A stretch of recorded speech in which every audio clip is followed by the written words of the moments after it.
So long as the human spirit thrives on this planet, music in some living form will accompany and sustain it. Aaron Copland. Ladies, gentlemen, and variations thereupon, this is Modern Escapism.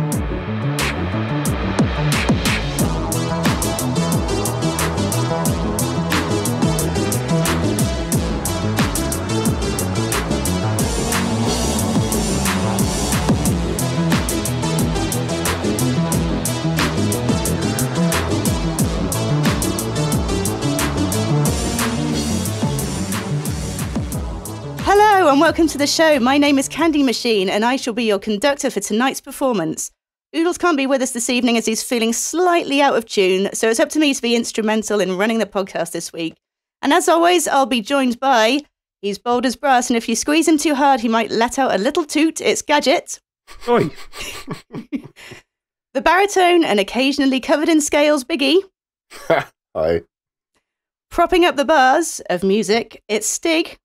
Hello, I'm back. And joining us is a very special guest tonight in what will surely be an absolute highlight of his career. We have the exceptionally talented composer and sound designer, Ross Tregenza. Ross, why don't you tell us a little bit about yourself? Hello. I'm a composer and sound designer for games. Oh, I got to remember some of the games. I can tell you. I do some of the good ones and ignore the dodgy ones. Cyberpunk, Timesplitters, Crisis, Deathloop. I've forgotten the rest. I mean, that's a pretty good portfolio already. So Yeah. I've got about 2/3 of them that I usually try and reel off, and then the last third we just don't work. Absolutely perfect. Now, before we move on to the main show, Stig, you've got some Patreon info, haven't you? Yes, if you like what we do and you would like more of what we do, then you can head over to patreon.com/Modern Escapism. On there, you'll find the 3 tiers that we do. First is Modern Escapees for £5 a month. That will get you an extended edition of this episode every week, as well as at least one monthly special and any other specials that we put out. If you are into Dungeons and Dragons, we do a D&D actual play podcast called Do Dragons Dream of Scorched Sheep?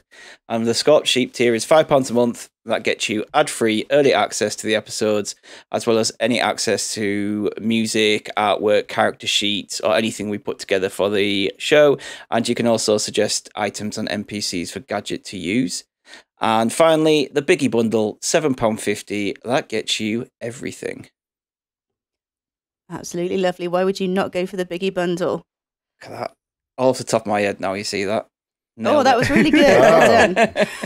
And if you are a patron, check your feed, because yesterday the parody song from last week's Scorched Sheep episode has gone up, so you'll be able to download and keep Treble Went Down to Fixer, our parody of The Devil Went Down to Georgia, which I destroyed my voice for. It was so worth it, though. It was an absolute banger. And sorry, damn it, I forgot to mention one thing. So I fucked it. Yeah, if you are... All from your memory. Yeah, if you are... well, I had a week off, so you know. If you are a Patreon subscriber, you can suggest an episode for us, and on the December 5th recording, we will be doing your show. So get your suggestions in, and we'll pick the best one, and we'll do the show based on that. Lovely. Right.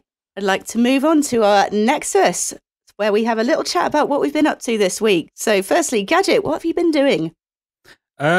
Well, it's a myriad of things, usually chaotic and messy. I've played some games I liked, some I didn't like. But I'm going to start with me and Pip have been watching What We Do in the Shadows Season 3, which hit iPlayer this week. And it's good. It's even more chaotic than Season 2. It's fucking fabulous. And the production budget has gone through the roof. Like, the special effects are great, the new sets are fantastic. They've got more kind of guest stars in there, like Kirsten Schall as the guide. She appears a lot more in this one. She's kind of following the main group along. Matt Berry's just continuing to be Matt Berry, and they're just leaning into the pansexual pervert that he is. It's so funny.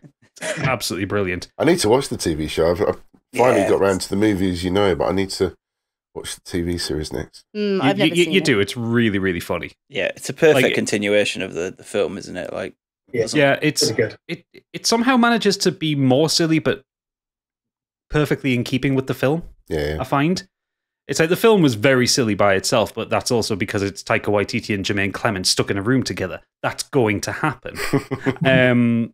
This one, it just seems to like build and build and build, and even though it's like made by FX, because it's all kind of British cast, just feels like a BBC sitcom, just with a lot more swear words in it. I really, really enjoy it. I love that the yo-yo dude being in it, the gingery dude who's the sort of the boring vampire. I don't know if he's still in it by season. Oh, Colin Robinson. He's amazing, yeah. Did you know about the stuff he did when he started doing his yo-yo things around America? No. So I didn't know that. Before he was really famous, he pretended he could do yo-yo really well, and that he was going around to schools all around the States, and he would go onto like tiny regional news programs saying he was going to be in the local school teaching kids about yo-yo and get them to stay away from drugs and things.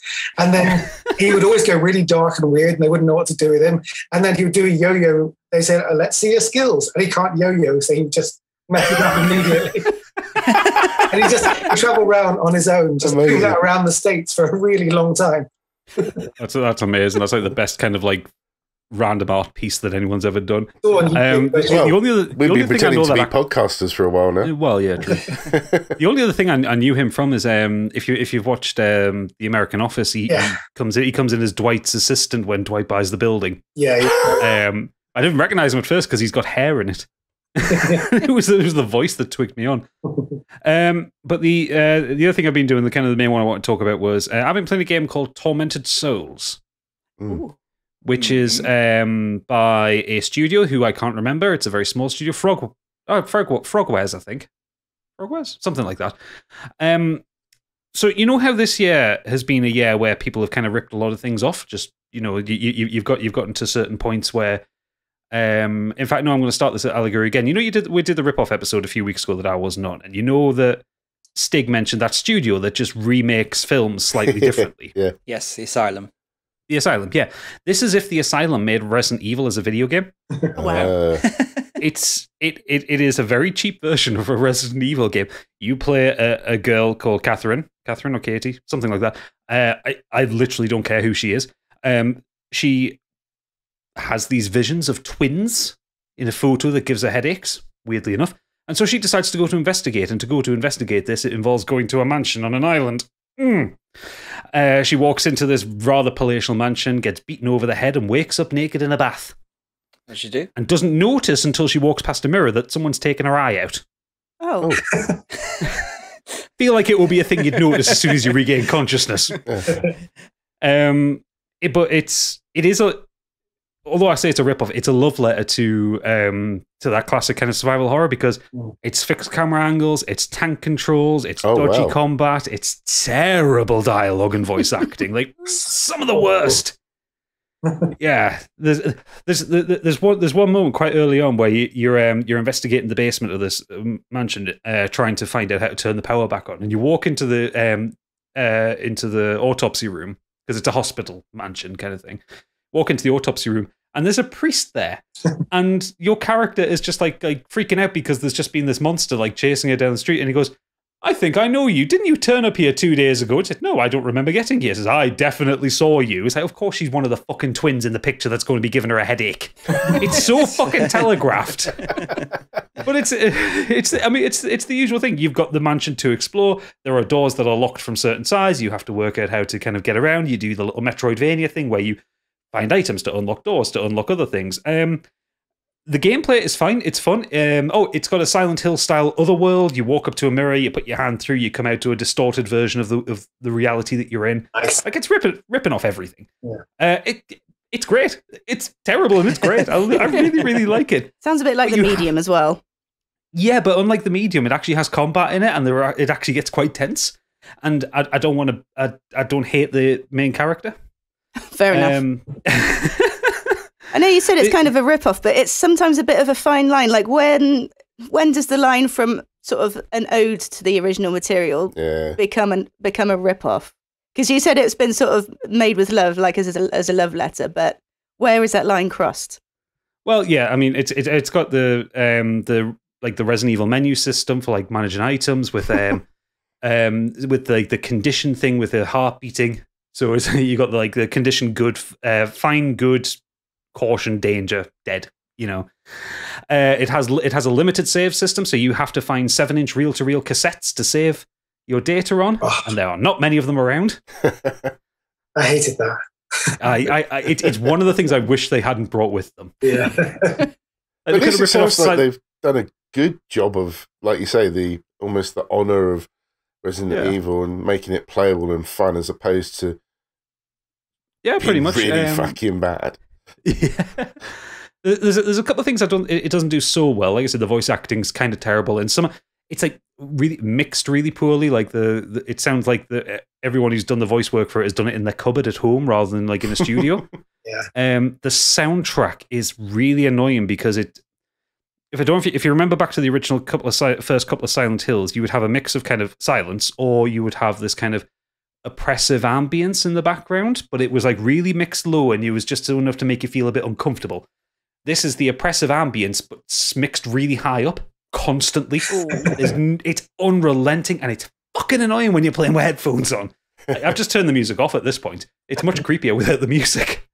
But I mean, I picked it up for like 15 quid on the PS5. It's a cheap game. It's worth having a look at, especially if you're like me and love like the old Resident Evil games. Because let's face it, Capcom aren't going to go back to making that kind of game, and we're not getting a Silent Hill anytime soon. So this will do. Rip Silent Hill.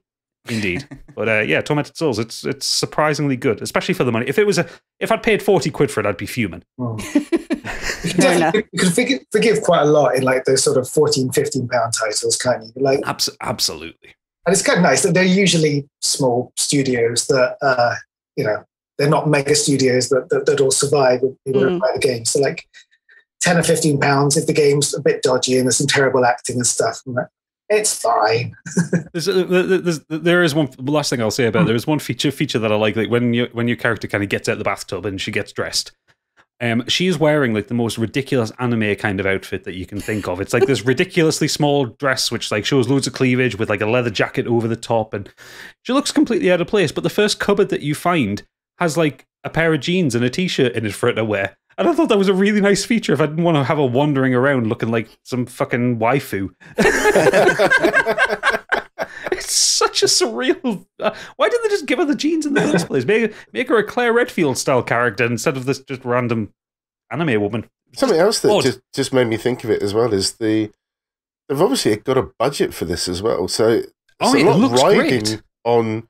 when you hear about all these companies sort of crunching and struggling to get games out on time, you've actually got a development of a game that's a copy of a game. There's some risk involved here. Yeah, for sure. Yes, there's always riskier for the little studios because it's so kind of analysed with the big studios, and there's quite a lot of safety, and they test things, and then they're sort of risk averse. So the little studios, regardless of what they do, they haven't got that safety net. So, yeah. I guess they're relying on the fans of, like you say, Resident Evil to go, this looks like what I like. Yeah. It's the one thing I'll say about it. It looks impressive. Like the graphical style and the way they've done the lighting is really good. I think it's probably using a lot of kind of the built-in stuff. I think it's done in Unity. But I just looked up the website. So it's made by P-Cube, and the lead character is called Caroline, not Catherine. I don't know why I had Catherine in my head. But yeah, it's good and worth playing, especially, like I say, for the price. Lovely. Well, check that one out. We're going to move on to me next. I have a double whammy this week. I did a back-to-backer at the cinema, which is something I haven't done in years. And I wish that I hadn't, to be honest. So first film I went to see Edgar Wright's latest offering, Last Night in Soho. I'm sure everyone here knows Edgar Wright. You would have known him for Shaun of the Dead, Hot Fuzz, Baby Driver, Spaced. And now this film is Edgar Wright turned up to 1,000, and I absolutely loved it. So all the kind of wackiness of Edgar Wright stuff is there, all the bright colours, all the really stylized kind of, I don't know what you call it, but the sort of fades between scenes and everything. Transitions, but I think there's a fancier way that he describes it. But anyway, it's all there, and It wasn't really advertised as a horror film, although it had many more horror elements than I was expecting. And in fact, it was much more scary than the other film I saw, and that was supposed to be a horror film. But I'll talk about that later. But it's just absolutely really, really fun. And as all Edgar Wright films do tend to do, things got a little bit dark towards the final act, whilst retaining a bit of a lightheartedness to it. During some parts of the film, it almost felt like, some of the older, well, I suppose some of the newer Doctor Who episodes as well, they can actually be quite dark and scary, but also a little bit silly. it was sort of like that. I would actually go as far as saying it's been one of my favourite films to see at the cinema this year. It was a really, really good Halloween-y film. But yeah, just don't go into it thinking it's a drama. It's a horror. Make no doubt about it. Really, really good cast. Well acted. And just a bit of a romp. I read Empire's review of it, I think it was, and they said it's nice that he's trying something a bit more out of his comfort zone. When you're used to Shaun of the Dead, Hot Fuzz, that sort of comedy, this is still a bit more of a horror, I guess, like more direct, something a bit more off kilter to what he's usually going to do. Yeah, and you can see that actually he does put a kind of horror. He's very good at framing things. So even in Hot Fuzz, there's characters, when you suddenly realise they're the baddie, the way they've been framed and the light that's been used, you can tell he's learnt that properly. And all that has been thrown into this film as well. So it's really good. I really enjoyed it. I can't say enough about it. And I don't want to talk, the reason I haven't said too much about the story is I don't want to spoil it. Because if I talk about it too much, it will probably ruin a little bit. But that said, I'd like to see it again because there's kind of hints of what's actually going on throughout. And I picked up a few of them and I'm sure there's plenty more. And Edgar Wright's known for doing Easter eggs and whatnot and everything as well. You just reminded me very quickly, I just been watching a bit of the X-Files. And when someone's a baddie in that is that they zoom in on their face. Yeah. And the rest of the silhouette is dark apart from the eyes that seem to have a torch shined at their eyes. And it's always a really odd angle, isn't it? Like evil. Just might as well have a neon sign behind him going, baddie, baddie. Yeah. Or that classic trope of when you realise it's somebody evil, like the camera will zoom in whilst pulling back, so you get that weird sort of effect, like the face stays in focus and everything else, accompanied by that noise. I was like that really obvious. It's more in like TV, I think, than films, but the goodie would be talking to the undisclosed baddie and they'd be doing happy face, and when the goodie goes, they do yeah, the face drops completely. That's a very strong indicator of evilness. Oh, there was all that in there. It was absolutely great. Now, the second film I saw, not quite so much fun. I went to see, afterwards, Antlers. And I've heard things about Antlers. Do you like your metaphors? Well, here's a film about metaphors. Now, I went into this not knowing anything about, which I like to do. I like to not know too much about the film, and it was sold due to Guillermo del Toro's association with it as a producer, and he's absolutely done me dirty this time. Bad Guillermo. So it's a fantasy horror film directed by Scott Cooper, and it's based on a short story called The Quiet Boy by Nick Antosca. And it's a boy whose father and younger brother become ill after being attacked by something in a mine, and they start transforming into otherworldly creatures. And the trouble is the film just isn't scary. It has a few jumpy moments. And like I've talked about in the past, jump scares are an absolute pet peeve of mine in horror films. Not because I don't think they're effective, but when a film relies solely on a jump scare rather than actually being truly scary or having any kind of atmosphere, I'll just throw it away in the bin. In the bin it goes. You get one jump scare for free. Anything after that, do. Yeah. Or you get as many jump scares as you want, as long as you can back it up with actual scares and a creepy atmosphere and a story that will actually chill you. But I think all the ingredients were there potentially to make it that, and it just fell flat. It ended up being sort of dull and monotone, and it was just boring. And it doesn't have any of that kind of magic that you would normally find in projects associated with Guillermo del Toro. So, I mean, it was a fun Halloween week creature double feature, but it was just funny that the one that wasn't advertised as a horror was the one that ended up being more scary than the horror film. So don't go and see Antlers. No, please Forgive me don't. if I'm wrong, but if a jump scare is normally accompanied by one instrument, which is like a violinist, and they just go like that, just to help the jump scare, you know. Yeah. Oh, yeah, exactly. Cheapness is what I call it. But anyway, Biggie, moving on to you. What have you been up to? Yeah, do you know what? Not a lot. I've been really busy with work this week. So I'm still playing The Last of Us Part 2. Really enjoying that, as bleak as it is. And I have... I was going to say, is there enjoyment to be had there? Yeah, it's... I must admit, I'm getting a little bit tired of the gameplay in the sense of loving the story. Not a massive fan of the continued, let's go to this area. Oh, there's some people you need to try and avoid or kill. Go to the next bit. Oh, there's some zombies or whatever clickers to kill. Let's go back to some more people. It's all that in between. There's not much deviation from that sort of gameplay.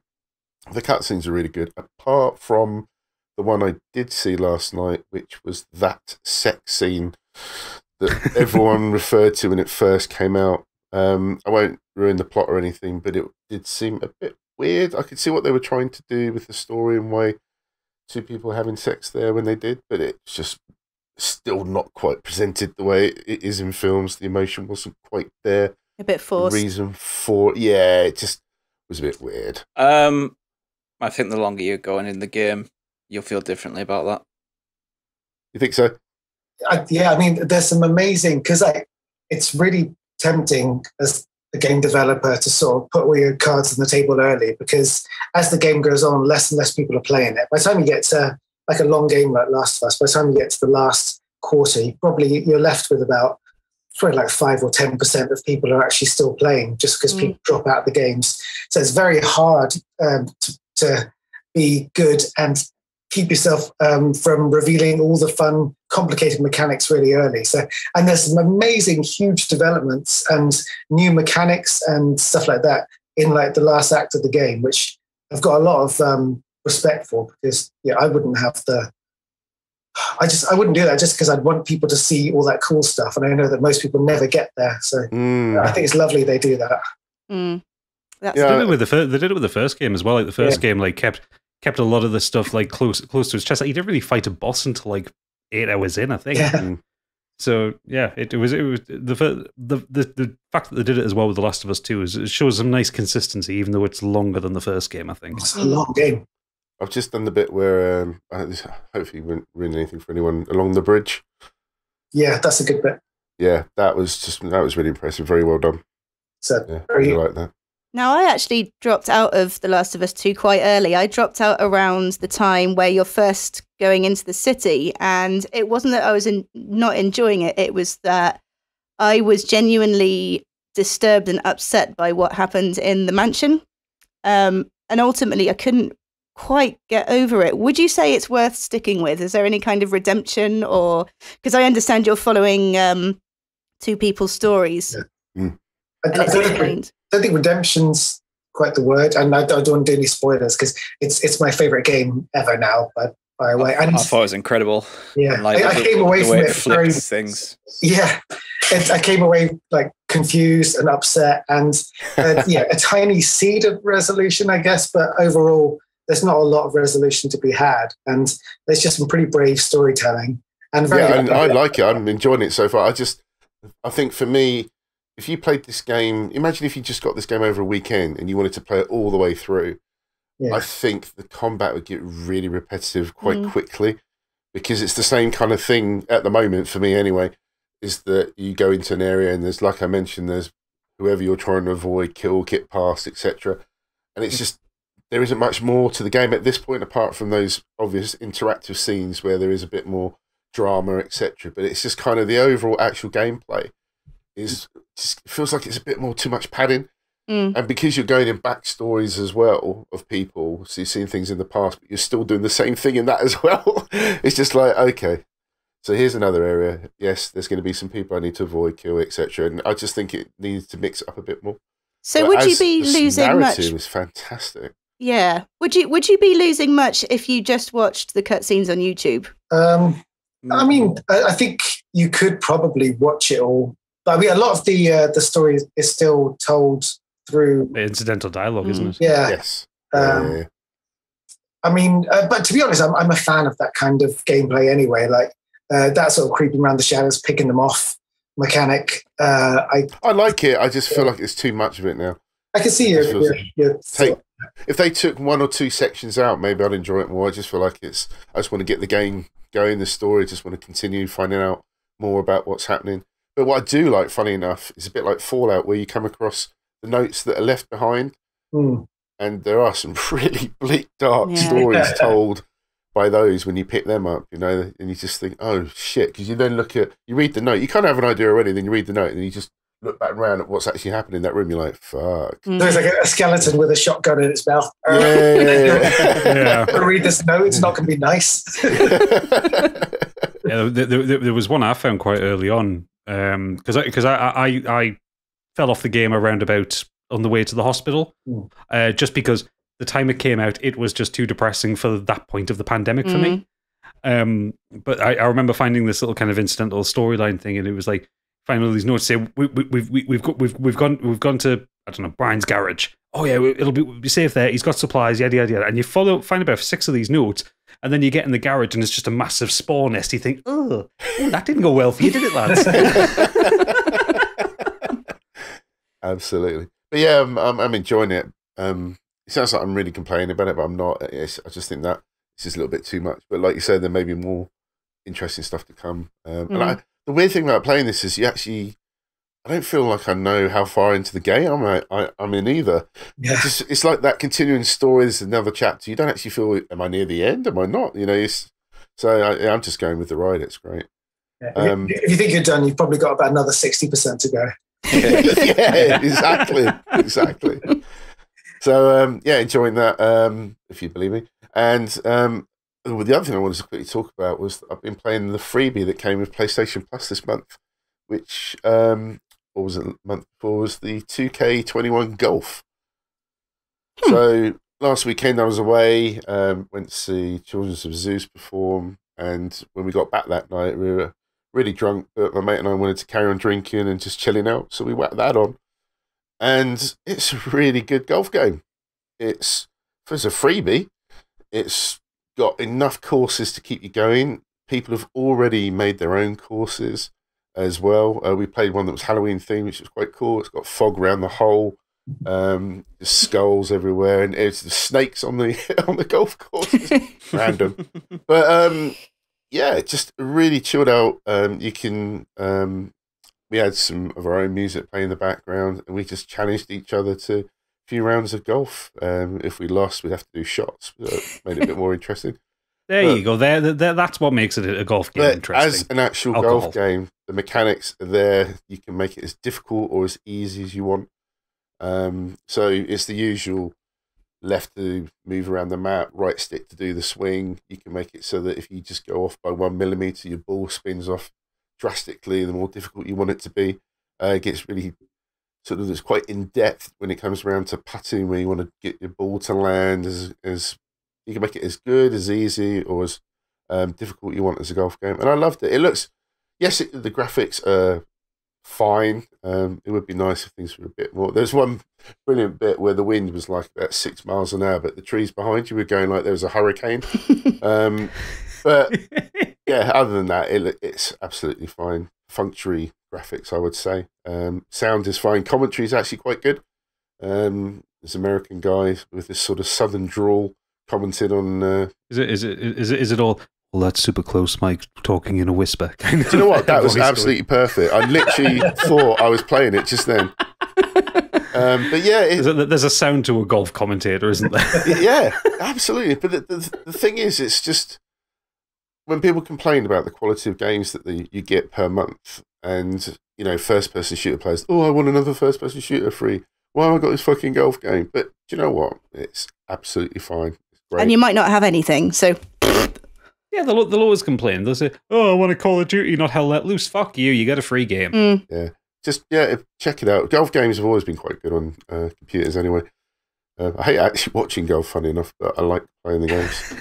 So go figure. So you were taking shots whilst taking shots, literally. Absolutely.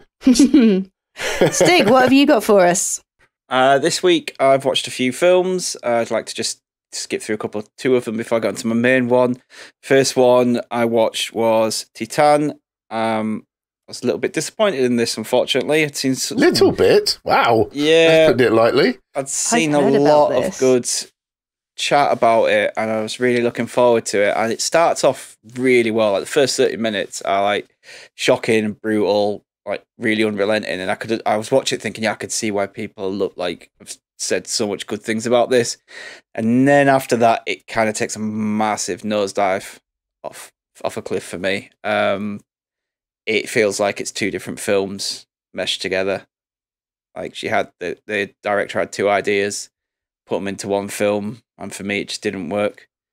I know for some people they absolutely loved it, but it didn't work for me, unfortunately. I've seen reviews of this saying that people have been fainting and or vomiting whilst watching it. Is it faint or vomiting inducing, or is that a load of... It's hard to understand that because like I've never had that experience. Do you know what I mean? So I guess there's some proper brutal stuff in it, especially in, like I said, that first 30 minutes, and then it kind of goes into some very weird places after that. But I guess I could see that. But then again, like people said that about like Paranormal Activity in Saw films, don't they? They're like, oh, it was so scary, I nearly passed out. I'm like, are they? Well, that was a lot of the advertising for Blair Witch was that people were being sick, and actually the reason people were puking was because the camera was all over the place, so you wouldn't be sick. Unfortunately, didn't live up to what I was hoping to be. I was hoping it might be up there, one of my films of the year, based on what other people were saying, but didn't quite live up to that, unfortunately. The other film I watched was The Many Saints of Newark. This is the Sopranos prequel. Oh, yeah. Oh. Not entirely sure who this film's made for, if I'm being honest. HBO, probably. Yeah, it's just making money, isn't it? It's fun if you're a Sopranos fan. If you're not a Sopranos fan, it's an okay gangster film. Like, it feels like the director or the writer had a TV idea and they wouldn't go ahead with that. So they said, oh no, you can make a film if you want. Because there are the younger versions of characters in this, and it's fun to see them again and see people trying to act like those characters. But that's not really enough to sustain the film in terms of like the story and the pacing and everything. It's not that great, and I enjoyed it for what it was, but it's nowhere near on the level of The Sopranos, which is unfortunate. Obviously, it's made by the same people. Michael Gandolfini, which is James Gandolfini's son, does a really good job of portraying him as young Tony. Look like him naturally anyway, but it is quite impressive to see him. He does a really good job of that. Unfortunately, he only appears like halfway through the film. So you really don't even get that much time to spend with young Tony. You do, like, he's in it. Tony is in it up to that point, but it's a different actor. It's like a younger version. Like, I think he's meant to be like 10 or something. And then it comes into teenage Tony. I think if this film had been made as a TV show, it would have been really good. But as a film, it rushes along, especially in the last 10-20 minutes. A lot of time has passed since the show was out as well, isn't it? Do you think maybe that's people have just lost interest? Yeah, there could be that, but I know I was well up for it when I heard about it. The trailers looked really good. It looked like it's going to be like a really good gangster film, but having the Sopranos connection isn't really enough when you don't spend enough time with... It's a weird one to say because you already know the characters, but with this film you don't really spend enough time with them to make it worthwhile in the film. Would it have been a better film if it wasn't linked to the Sopranos, if it was just a gangster film? No. Or would you have viewed it better? 3 out of 5. Same. Fair enough. Like I said, I think it's a perfectly acceptable gangster film, but it's not going to... It's forgettable. No one's going to be talking about this like Goodfellas or Casino or anything like that. I always lower my expectation when I hear that word prequel. You just kind of, do we need it? Yeah. Like I said, if it was a TV show, I think it would have had legs, but it doesn't work really for a 2-hour film. Finally, the film that I did watch this week, which I thought was excellent, was The Harder They Fall. So it's a new film that's just come out on Netflix. It had a small theatrical release, as Netflix usually do these days, and it came out on Netflix earlier this week. It's directed by James Samuel. It's his first full feature-length film, and it stars Jonathan Majors, Idris Elba, Regina King, Zazie Beetz, Delroy Lindo, Lakeith Stanfield, and a host of other great talent. And it is a black western. So it interesting takes real life characters who are black and they're cowboys, and it creates this narrative around using these characters, the real life people. And it's just brilliant. It's just slick. The cinematography is great. The action's brilliant. The cast are just excellent. And one thing I really loved about it was that the three biggest stars in this, who I'd say Idris, Regina, and Lakeith Stanfield, they're all bad guys. They're the bad people. They're not the heroes. They're not the ones that you're rooting for. The ones you're rooting for is Jonathan Majors and his gang, who, pretty much, I wouldn't say unknown actors, but if you don't know who they are, you probably won't know who they are. I mean, even Jonathan Majors, if you haven't caught some of his stuff this year, until he kind of really hits it with his stride with Marvel, I don't think a lot of people are going to know who he is. But he's brilliant in it. You think he's just going to blow up over the next few years. And it kind of has this. There's a history between his character and Idris Elba's character, which is established right at the beginning of the film, and then it kind of time jumps into the future where Majors is an adult, and it's just a revenge film for Jonathan Majors' character, and he's just trying to get revenge on Idris Elba and his gang. But yeah, like I said, it's just, I thought it was brilliant. It's it takes huge chunks of blaxploitation stylings, mixes it in with Western, with a Western aesthetic. It's got good humor. It's got moments of pathos. It does a good job of mixing in black culture from the 70s till now. So the soundtrack is predominantly hip hop, soul, funk, reggae. The opening starts with a Jay-Z track. So it doesn't stick to your typical Western sound. And yeah, it's definitely worth checking out. It's about 2 hours long, but the time it flies by. You're never bored with it. I thought it was really, really, really good. And Regina King is fucking awesome in it. And she looks amazing, just dressed out in black in the whole cowboy get up, and she's absolute badass in this. So yeah, definitely check that out.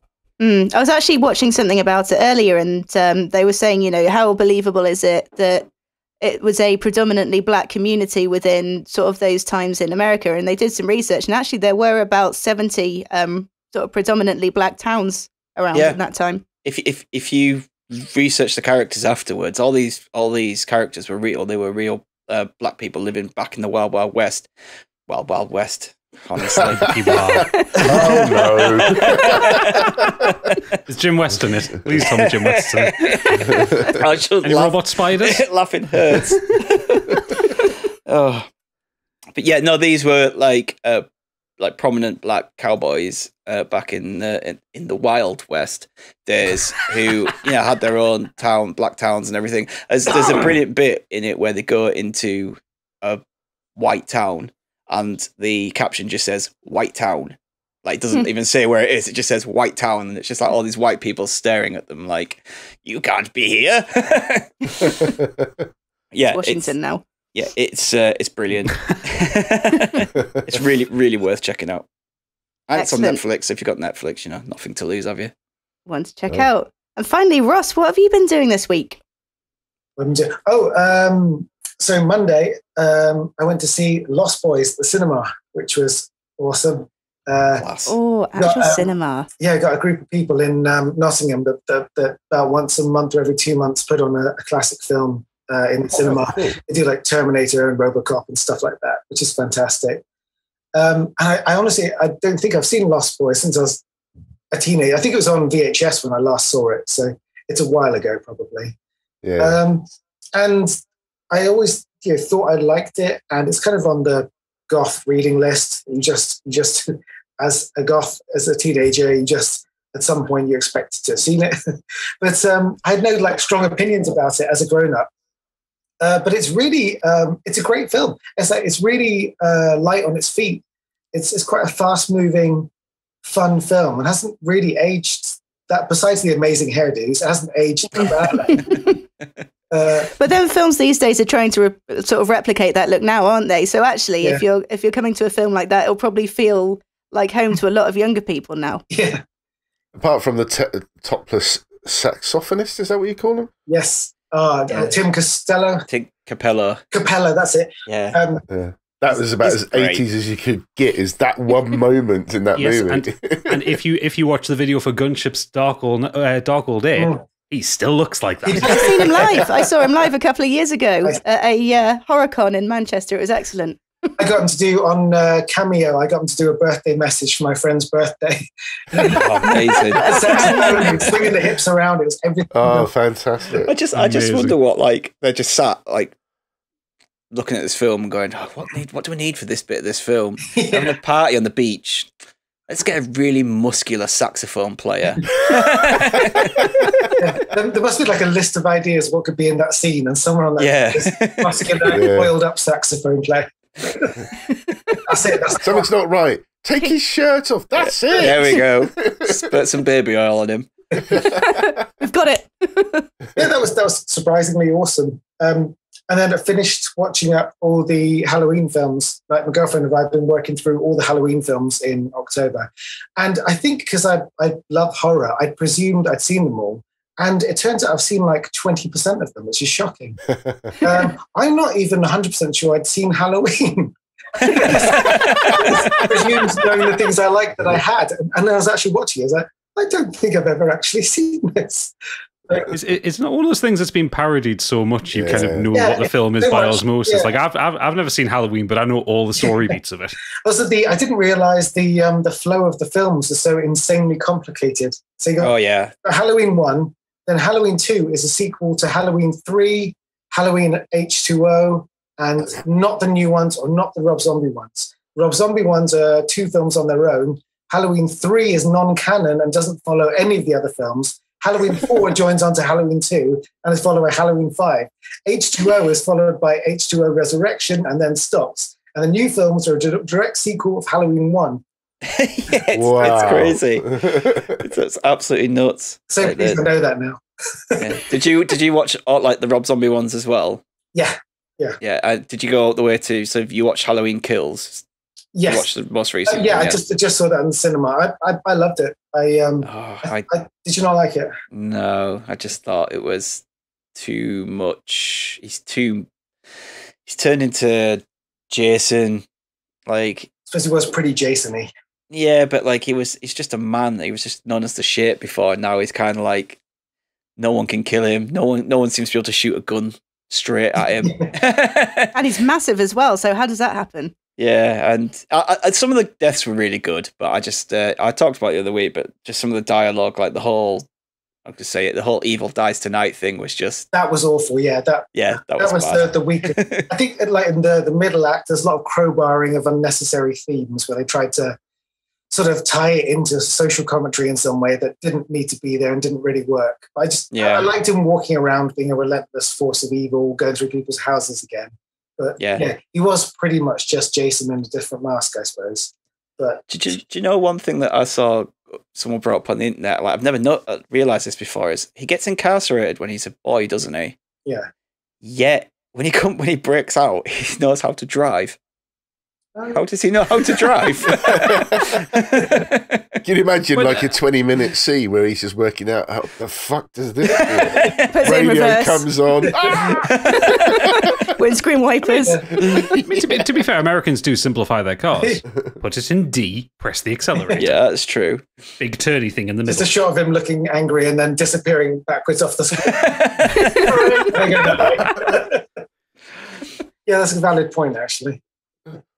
It's just one of those like silly ones that you don't think about it, but then when someone mentions it, you go, "Oh yeah, actually that makes sense. How does he do that?" Like maybe they had like one of the 80s Outrun console arcade machines with a hydraulic car in his asylum that he played on every day.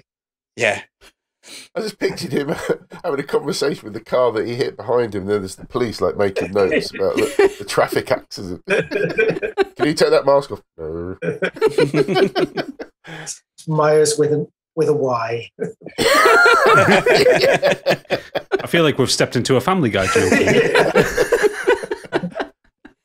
Excellent, excellent. Right, so bit of a busy week had by all then. Now, Biggie, would you like to tell us what we're talking about tonight? Yeah, well, this week we're talking about gaming soundtracks. What's our favourite soundtrack, song, or even composer? We're celebrating these wonderful soundtracks. And you know what? We've actually got a dude on here who knows what he's fucking talking about as well. And Ross. Excellent. We'll start with Gadget. What have you brought for us? So I being a part musician myself, I struggle with this one because I like a lot of music, and I like a lot of games, and I like a lot of game soundtracks.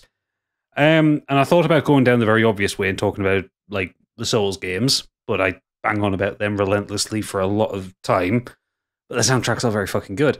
But I decided to go for one which came out of the left field that I didn't expect to be good, because I didn't expect the game to be good. Because I want to talk about Doom 2016. Yeah. I had the lowest of expectations for this game, because I remember seeing the E3 demo that they did. It was like a 10-minute gameplay thing set in the Foundry level. And it looked alright. But it was like so like regimented. It's like, this is a cutscene. This can't be actual gameplay. And after the kind of... I mean, I liked Doom 3, but I was still a bit like cagey because it wasn't really a Doom game. It was a very good horror game. It just wasn't a very good Doom game.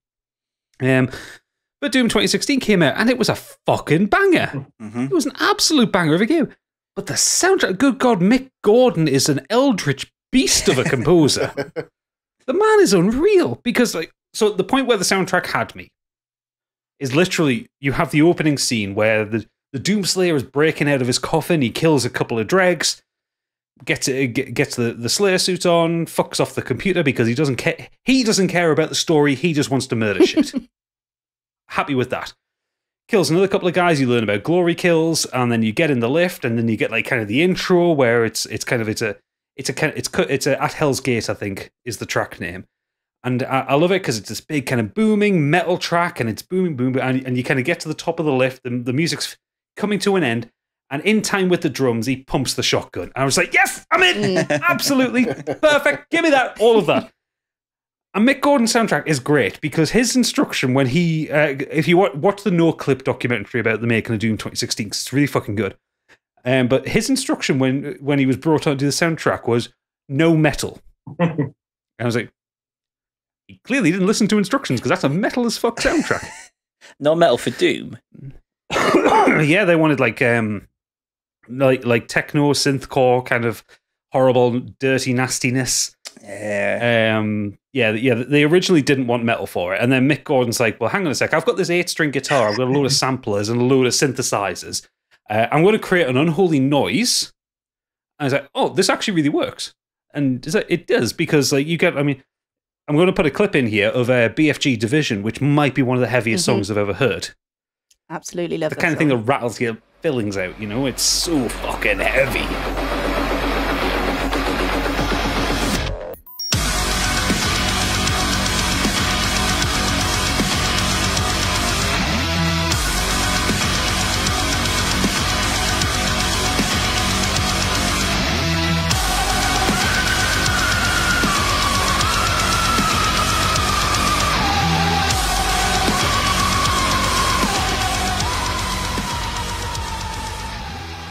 It's my favourite song to listen to on the way to work in the morning, so my neighbours know it well as well.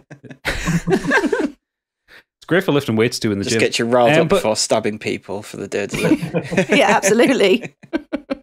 Now just sit down and relax.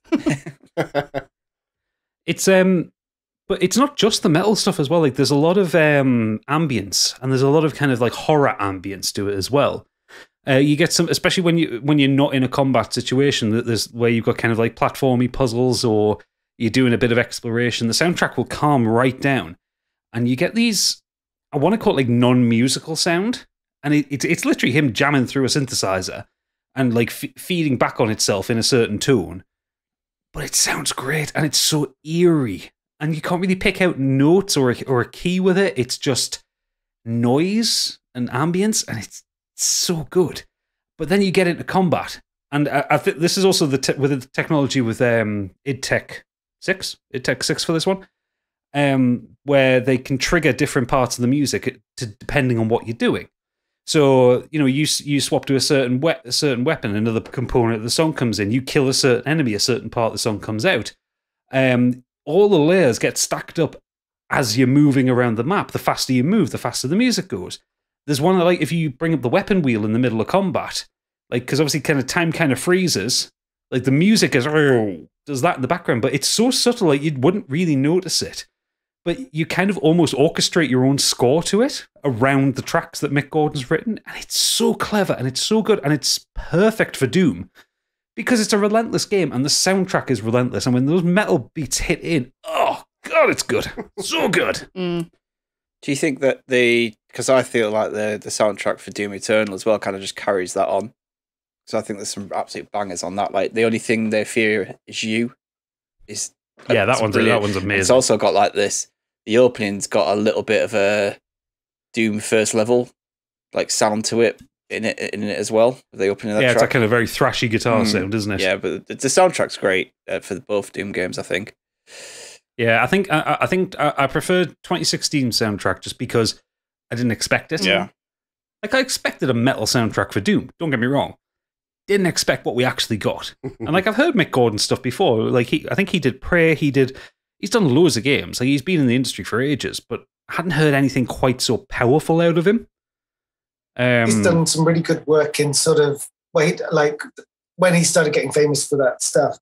He's really helped sort of jailbreak the like the sort of the ethos of the scores of games to make them a bit more interesting and sort of personality of composer based instead of because like for years we had just fairly dry sort of orchestral with some rock drums and stuff like that. Just sort of like pizzicatos and just dun, dun, dun, dun, dun, dun, and a big brass and all that, which immediately the Harry Gregson Williams sound. And nothing wrong with that. It's got its place in everything, but it was pretty much in every game for a really long time. And it's nice that now I think publishers are looking for personality in the soundtracks rather than sticking to quite conservative ideas of what a game soundtrack is. That's lovely. I think he's got quite a lot to do with that. So, yeah. I mean, definitely that, because I remember when Doom 2016 came out as well.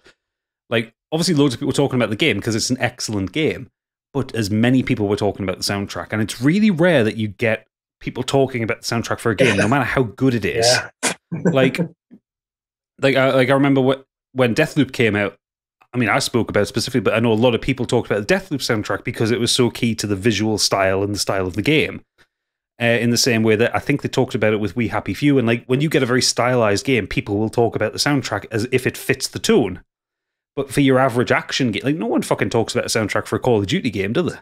No, because it's just orchestral, or it's just the generic background stuff. Whereas, you're right, you're getting composers now who will come out like, anytime Jesper Kidd walks anywhere near a game, people are like, oh, he did Skyrim. Oh, he's good. It's like...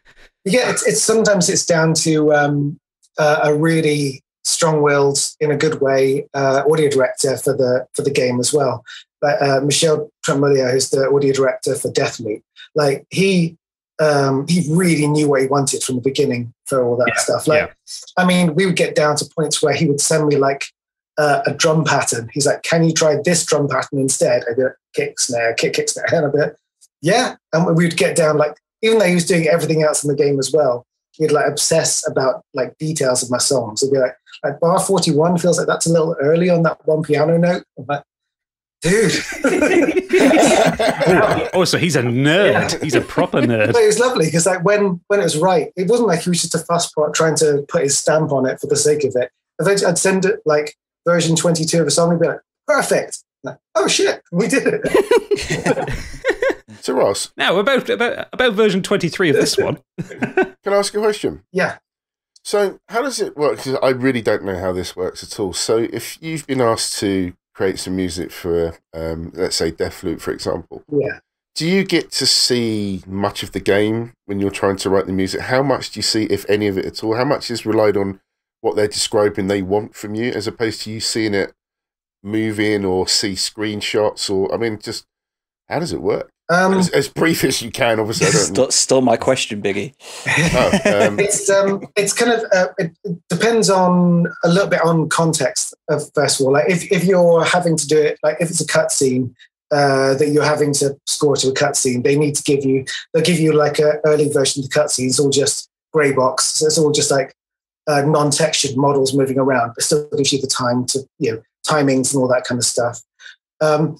If you're doing like the first composer work of like the main like action stuff like Tom Salter did in this, I think you probably saw more than I did, because I was doing the diegetic music on this, where it's just like they plonk it in the world and it plays to give the world some color. So they kind of, because of the sensitive nature of it and everything, and they can't risk anything being leaked, they always have to keep everybody as little as possible, but still allow them to do their job. So for me, for Deathloop, I saw almost nothing really. Like he would give me loads of like reference tracks, and he would tell me like the sort of thing, the location we're playing in, but I didn't see any gameplay. In fact, I'm not sure I saw any gameplay at all until I didn't see anything anyone else didn't see. I think there's a couple of things I did for it. There's like a bit where we need to split the band into two halves. So I think you have to turn a valve off and it kills half the band or something. So oh yeah, I remember that. I haven't seen any of the game yet. I can't get a PS5. I have no money, so I still haven't played Deathloop. So if you're listening, Sony, send one along. It's fabulous, and the music is great. But generally, if you're an external composer, you don't get to see an awful lot. They just have to be careful. That's amazing, really, when you think about it, because you're trying to create this, like you say, this part of the game which could be almost crucial to whatever you're creating it for, and you don't even get to see it. That's blown my mind a little bit, to be honest. I'm working on another game now, though, where I'm doing lots of tiny little chunks of music through the course of quite a linear story level, and because it's so abstract, they're putting. I'll do like a run of versions of the music and send it to them, and they'll place it in the game and send me that level played through back. So it's kind of down to the individual game publisher, how tight they are, and how much they can allow to leave the studio. So that one, they're being a bit more open with it. But on the whole, they're really cautious. So it's just, I mean, because if things get leaked, it causes them so many problems and stuff. So, and because I work in studio as well, I know what a huge problem that is. Because if things get leaked and they're half finished, like nobody understands that. You could explain it a million times. That they'll be like, that gun sounds shit and that level looks rubbish. It's like, well, it's not finished, you bastard. We're still working on it. Like when the entire of Half-Life 2 got leaked just before it came out, and it was like a really broken version of the game. It's like, oh, Half-Life 2 is going to be shit. It's like, no, this is months I broke the sacred rule of not arguing on the internet once, because when I was working on Crysis 2 or 3, it got leaked, and someone had some gameplay footage, including like a gun that I was still working on, and had like half the sound missing on it. And so we only leaked the footage, but then put it online and said, this gun sounds shit. And I was like, I think I'd had a couple of glasses of wine. So it felt like a personal insult. Yeah. It's like, I haven't finished it. Give me a chance. So going back to Doom and following on from what you said, Ross, about sometimes the soundtrack almost being an extension of a strong personality, where do you think Doom goes from here then, having lost their main composer?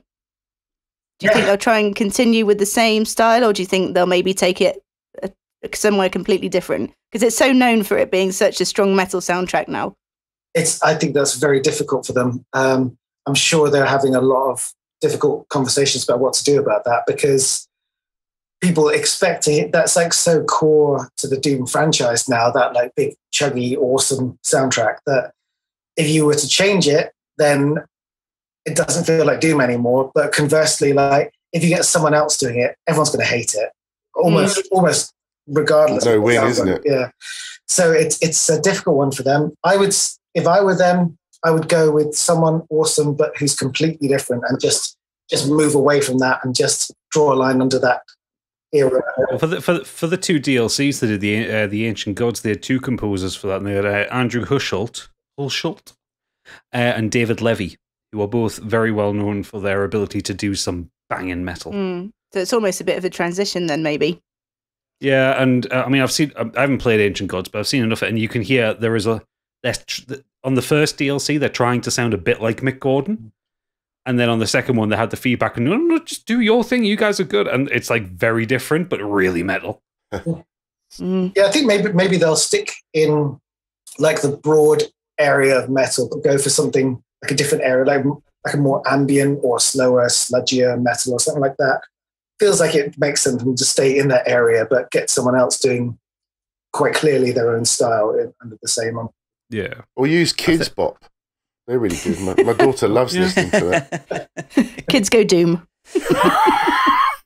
I think the thing for any future Doom they'd need to maintain that kind of that reactive music that Mick Gordon kind of pushed them into. Yeah. Where it's like he puts up like 30 different tracks of samples and it's just like, okay, trigger this to whatever the player's doing. Because he doesn't really have to score anything. He's just got to put riffs together that work in place. So that's probably, to be fair, that's probably the audio team rather than him. Like they'll build the system and they'll give him like a really it's probably a to and fro, like because I've built dynamic music systems, but I've also worked with external composers, and I'll give them a list of what we need for the system, saying like, okay, if you get out of the spaceship, it needs to change to this, and then if you start fighting when you're out of the spaceship, it needs to change to this. We need layers. Like, so you just get like hundreds of layers of stuff. But it's always anyway. Like they'll hear it and be like, maybe we can have more of that, less of this. Maybe this layer could come in. So he was probably pretty involved, I'd say, on a daily basis for that stuff. Yeah, and I think just because of the way that works, I think the entire Doom 2016 soundtrack is in the key of D, I think. Yeah. Because it just all has to fit in one place. But when you move around dynamically, it sounds really weird if you change key and like time signature and stuff in the middle of it. It just feels jarring. And when you can't predict what the player's going to do that's going to trigger the change, they could just be going in and out of a room, making a key change happen, which would be awful. It would be, but possibly also funny for a one-off troll. We also know that a key change and tempo change means it's the second phase of a boss that you think that you just finished. Yeah. You reach the second phase and it moves up a tone. Yep. And gets a little bit faster, so you start to panic and start sweating. I think that's the Metroid technique. I think. I prefer the old games when the like audio tech wasn't as clever, and basically just entered an area where there was going to be a fight, and the music immediately became action music. You're like, here we go. Like now they can sneak up and you knew that one guy was still left like stuck in a wall somewhere you hadn't killed because he's like, it's like, where's this one last dude? Oh, there he is. Where is he? It's that classic Final Fantasy thing. Like you see the screen swirl and you're waiting for that first drum, and if you hear digga da digga da, it's like that's a boss fight. Yeah. Excellent. Doom. Good choice. Right, we're going to move on to me, I think. Now, regular listeners will know that my absolute favourite game soundtrack of all time is Skyrim. But I have waxed lyrical about this so often on the show, I've actually chosen something different. You'll all be relieved to know. But Jesper kids crying right I know, but what I will say is... to my section, I'm crying. I love the Skyrim soundtrack. It's absolutely beautiful. Well, I've got some good news for you, because on Thursday, which is the day the podcast is released, in fact, at 7 p.m, Bethesda are airing a live concert to celebrate Skyrim's 10-year anniversary. Yeah. So I'm going to be crying my way through that one, I think. Are they going to announce another version of it to buy? Of course they are. You can now They already have. Super edition on PlayStation 5. Apple Watch edition. Yeah. Actually, I think the new edition is out on Friday. And it comes with fishing now. So you'll be straight in there. Absolutely. So it's a free upgrade, isn't it, for those that've got the special edition? No, I'm pretty sure that they said that it was. And then today they've said, I think if you've got the special edition already, it's a £15 or £20 upgrade. No. So actually it's not free. Wankers. Yes. Okay. I've got a problem. Anyway, I digress. So the game I will actually be talking about tonight is another one of my absolute favourites, and that's Death Stranding, which I'm currently... Oh, it's a good soundtrack. So good. Now, the reason I chose this one is because both the game score and the soundtrack work perfectly together to create the game's tone. And I really think that a game's soundtrack is often vastly underestimated or overlooked in its importance, especially within the last 15 years where a game soundtrack isn't limited by the sounds a console can produce. Certainly for me, it's like the glue that kind of pulls the whole atmosphere together. And often while you're playing, you won't consciously hear the score necessarily, but if you were to mute it or maybe play something on Spotify. Doing oodles. I bet he does. Noodles. I bet he listens to something else when he's playing Death Stranding. I think Death Stranding's one that actually does, it won't allow you to play Spotify. I think he's mentioned that before. No, he'll just mute it, won't he? Yeah, I'll play it on Alexa or something. But anyways, yeah, no, if you were to mute it or to play something else, I think you'd have a vastly different experience in any game, but Death Stranding in particular. And now when I say it captures the game's tone, I'm referring to loneliness and tension, bit of hope, maybe a little bit of hopefulness. But within moments, the composer, which is Ludwig Forssell, has to shift between a nice relaxing hike through the mountains to one of the most tense experiences in gaming, trying to navigate your way through the BTs without being spotted, and dragged away through black tar, losing all of your luggage and summoning a massive monster to ruin your fucking day. I've never felt quite so on edge when you've got a massive payload on your back and you're just surrounded by BTs and they're just hanging there, and you've got that very, very quiet but just menacing, spooky soundtrack in the background. And the score itself, it varies from a very classical sounding score, like very classical music with traditional instruments, especially within the game's more emotional moments. It will use the classic piano or strings, and especially towards the end of the game, you've got more of that kind of, like a classical soundtrack is the best way I can put it, really. But then throughout the game, you've got more of a science fiction sounding music, and which is kind of as unpredictable as the environment.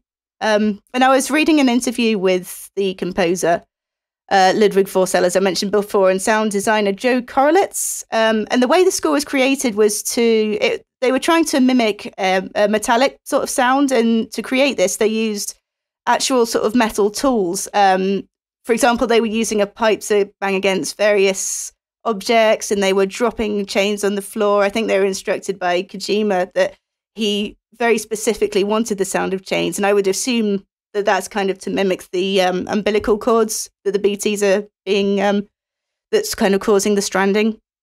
They also took an upright piano, they laid it on its back, and they put screws and playing cards between the strings, so essentially it didn't actually sound like a piano anymore, and it was as if it was a sound that you do sort of recognize, but because it's twisted to something different, much like the BTs in the game, it kind of becomes just that kind of uncanny, unsettling sort of sound. I love it when people fuck around with the piano and get different sounds out of it, not just the hammers against the strings. Yeah, it's like that classic the Doctor Who theme started off with people kind of scraping on piano strings. Oh yeah, that is like tapping on the piano strings rather than using a piano properly. Well, I think you can imagine them saying, "Can we do this in post-production?" No, I want you to pick up that piano, turn it upside down. Yeah, absolutely. That'll be Kojima again. No, I want it to sound this specific way. You know, the apprehension engine. Yeah, the apprehension engine. Yeah, it's an instrument. This guy, he makes weird instruments. He made one. I think he made one for Hans Zimmer first, and he's now made about like 20 or so of them, I think, maybe more. But it's like a big box with metal saws coming off it, and a big spring in a metal case, and then a hurdy-gurdy attached to it, and a few other string things. It's a big thing with stuff sticking off it everywhere. And holy shit, that looks amazing. Just Google this. They're expensive and wonderful, but they're designed purely for making terrifying sounds. Like everything on it makes the most terrifying sound in the world. See, I'm imagining something that looks like it's straight from a Hellraiser film. Yeah. It's not far off, to be fair, looking at these pictures of them. It sounds amazing, though. It's like everything off. You can just wind things and hit things and clang things, and it just makes instant horror soundtracks. It's phenomenal. And you said that's the apprehension engine, you say? I'm just Googling it myself now. So do you do that? You must do that then, Ross. Like, you're trying to find a certain sound and you're playing around with normal instruments going, this just isn't clicking. And until you change something up and then do something weird and wonderful with an instrument and what to find the right sound. Yeah, I mean, it's kind of a blur between sound design and music these days. Like more and more, the two jobs aren't really distinct things anymore. Like I've got just a big sheet of metal over there that sometimes I'll just wobble or scrape and stuff. And I can put that into my modular stuff here, and then just and do things, and end up with I can scrape some metal and then end up with a 20-minute soundtrack out of it, which is nice. That's cool. But yeah, the score, it's also heavily influenced by 80s synth as well. So in particular, New Order's song Elysia, the chords of which you can hear throughout the game at key moments. And I don't know, Gadget, if you want to put a clip of that in, but if you've played Death Stranding, you'll certainly recognize it. And the end result is this kind of creepy score with, like you were saying, multiple layers of synths and sounds. And now on the other end, you've got the game's actual soundtrack. And if you play the game, you'll know that the soundtrack itself plays a really, really important role within the game. And it's an important part of the experience rather than just being a sort of a token accompaniment to, sell a couple of albums. The majority of the album is by a band called Low Roar. The cues where the soundtrack is actually implemented is often when you're setting off on a long journey, or you're not really knowing what's waiting for you at your destination. And it's the only thing, with the exception of your BB, that will keep you company on the road. And it's both sad and calming and hopeful again, like I said. And lots of people that you do hear lots of people moaning that you can't listen to the music that you've collected on a radio station while you're walking around the game. And I disagree. And I think the actual cues are so important and well placed that it would ruin the effectiveness if you could listen whenever you want. And also, you do tend to just put these radio stations on, like with Fallout, and you just get sick of the same songs. And I remember talking about just how important these cues are. I remember one moment that I had that gave me absolute goosebumps in the game. And it's when you reach the crest of this huge mountain, you've been on this horrible, arduous journey, and you look out over the horizon, you begin your descent to your destination. And just at that moment, Asylums for the Feeling by Silent Poets kicks in. And is that when you're heading down to Port Knot City? That's right. That's the one. And it's one of the. That's a good moment. Yeah, it's one of the first time. I think there's maybe one musical cue before that when you first set off on that journey, but it's one of the first points in the game where it kicks in and it just makes your hair stand on end. And it's a moment in gaming that I don't think I'll ever forget. And even playing it twice, it had the same effect. It just instantly. It's just an incredibly beautiful moment, even though the journey ahead's going to be pretty horrible. The silent, faulty feeling, the silent fault, the silent, faulty feeling, the silent fault.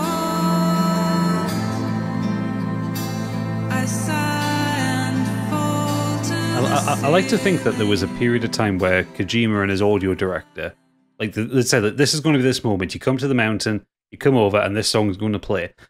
And I like to think that it was maybe like a week where the two of them sat there just moving the trigger point on that hill back and forth to get the perfect moment. I kind of feel like Kojima has people around him that will work like that with him, because it hits so perfectly when you come over that hill, and it's just like, I've seen people streaming it, and it's the same point every time someone will hit that hill. It's almost like they've predicted where the player is going to move, and it's so good. Such a good moment. It's what I didn't realize as well is you can actually miss some musical cues if you don't come from the direction, or if you don't go on the journey that's predicted. You just won't get particular songs. So it's not like you've been walking for 20 minutes and now this song kicks in. You have to be at a particular place. Yeah, it's a physical trigger box. Yeah. So I didn't realize that you could actually miss these cues, and hopefully I haven't missed too many, because that would be a real shame. There's a good thing with Death Stranding as well. Like the composer and the audio designer, I guess, they know when to use silence. Because there are a few sections that there were a few really, really tense BT sections, and there's not a bit of music there. And it's hearts in your throat when you're kind of running through that stuff. And it's like I really appreciate when someone knows how when to not put some music there. It's just when you get that horrible like snipping sound of your Odra deck, and then you use the scanning glitch, it goes like all that echoey, and then all the BTs kind of. There's no music there to fill it out. Minging. I'm really looking forward to playing that. I can't wait for you to play it. I hope you're one of the people that it hits, because it is so divisive, but it's such a beautiful game. I like the sound of it. I like the way that those that love it have explained to me for me to like it. It's very zen. I like the sound of it. Yeah, it's both. It's zen and stressful, and I think if you, I think I've said it before. I'm playing Dark Souls, it'll be fine. But I think if you're a bit prone to being a little bit introspective of life, and I've said this before, I think it's going to be, and I think all of us on here are, aren't we? We think reasonably. I don't want to sound up our own asses, but I think we think quite deeply about things on an emotional level, and that's why we're all able to talk about things that we love so well. So yeah. Nicely put. Stig, what have you got for us? So when we decided we are going to do this, the first thing that popped into my head, as usual with soundtracks, is the Grease soundtrack. But as we previously did an episode on soundtracks before, just in general, and I just, as you guys have said with previously with other things, I just wax lyrical about that because I think it's an amazing soundtrack, and I would say it's probably one of the best. It is for me one of the best I've ever listened to. It's one of the only ones that I'll actually listen to outside of the game. I just kind of, it's one of those ones where I can sit and listen to it and I just love it. It just gives me goosebumps all over, and I can sit and fall asleep to it, and just everything about it is perfect. The songs hit perfectly in the moments in the game. So anyway, I won't talk about that, even though I've just started talking about it. So I'm going to talk about Disco Elysium. Disco Elysium soundtrack is done by Sea Power, formerly British Sea Power. They won a BAFTA Gaming Award for this soundtrack. The only award they actually did win for it, to be honest, which surprised me. Which is a crime, because it's an amazing game. When I started looking into it a bit more as well, like I was like, just to see what awards it had won. It had been nominated for a few others, but this was the only one it won. So, but it's a haunting, atmospheric, and beautiful cocktail of like horns, strings, drums, pianos, vocals, and the tracks just perfectly encompass the Disco Elysium narrative. So I think that it's got a really wonderful blend of genres to the soundtrack that fit the worlds that you're in really well. Like each track kind of tells its own story depending on the area or the building you're in, and some of them even change depending on the time of day you're at. For example, if you're in Whirling in the Rags, depending on what time of day you're in, there's 3 different versions of the song, and it just kind of changes its beat and its tempo or its mood to try to kind of fit that moment of the day.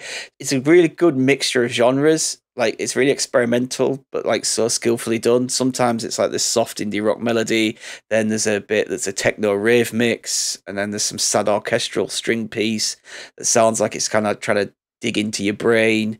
When I listen to the soundtrack, I get this feeling as well, like that you're underwater. Has that kind of feeling to it as well. Yeah, I get that. Yeah. Which I think perfectly fits with the Disco Elysium aesthetics as well, considering like Harry's head is just a mess of shit floating around in there. Like, it's like his head just feels like the stuff going on in his head just feels like he's just underwater all the time. Yeah. So some of my favorites are like the Whirling in the Rags renditions, the Doomed commercial area, which is the song I mentioned about. Listen to that song; it does feel like it's trying to burrow its way into you. Cape Side Apartments is a lovely soft piano piece, which has this like mysterious sound to it. The Cryptozoologist is a nice part, and then Off We Go Into the Wild Pale Yonder has this Western feel to it. So as you can see, like if you go through this soundtrack, everything sounds so different, and it all just kind of fits in that world though. And then there's Red Rock Riviera, which is just stunning and beautiful, and one of probably the only pieces of music that really hits me hard and actually transports me back into that world. Like, it's one of those songs where if I put it on, I don't really tend to do anything else while I've got it on. I just sit and listen to it.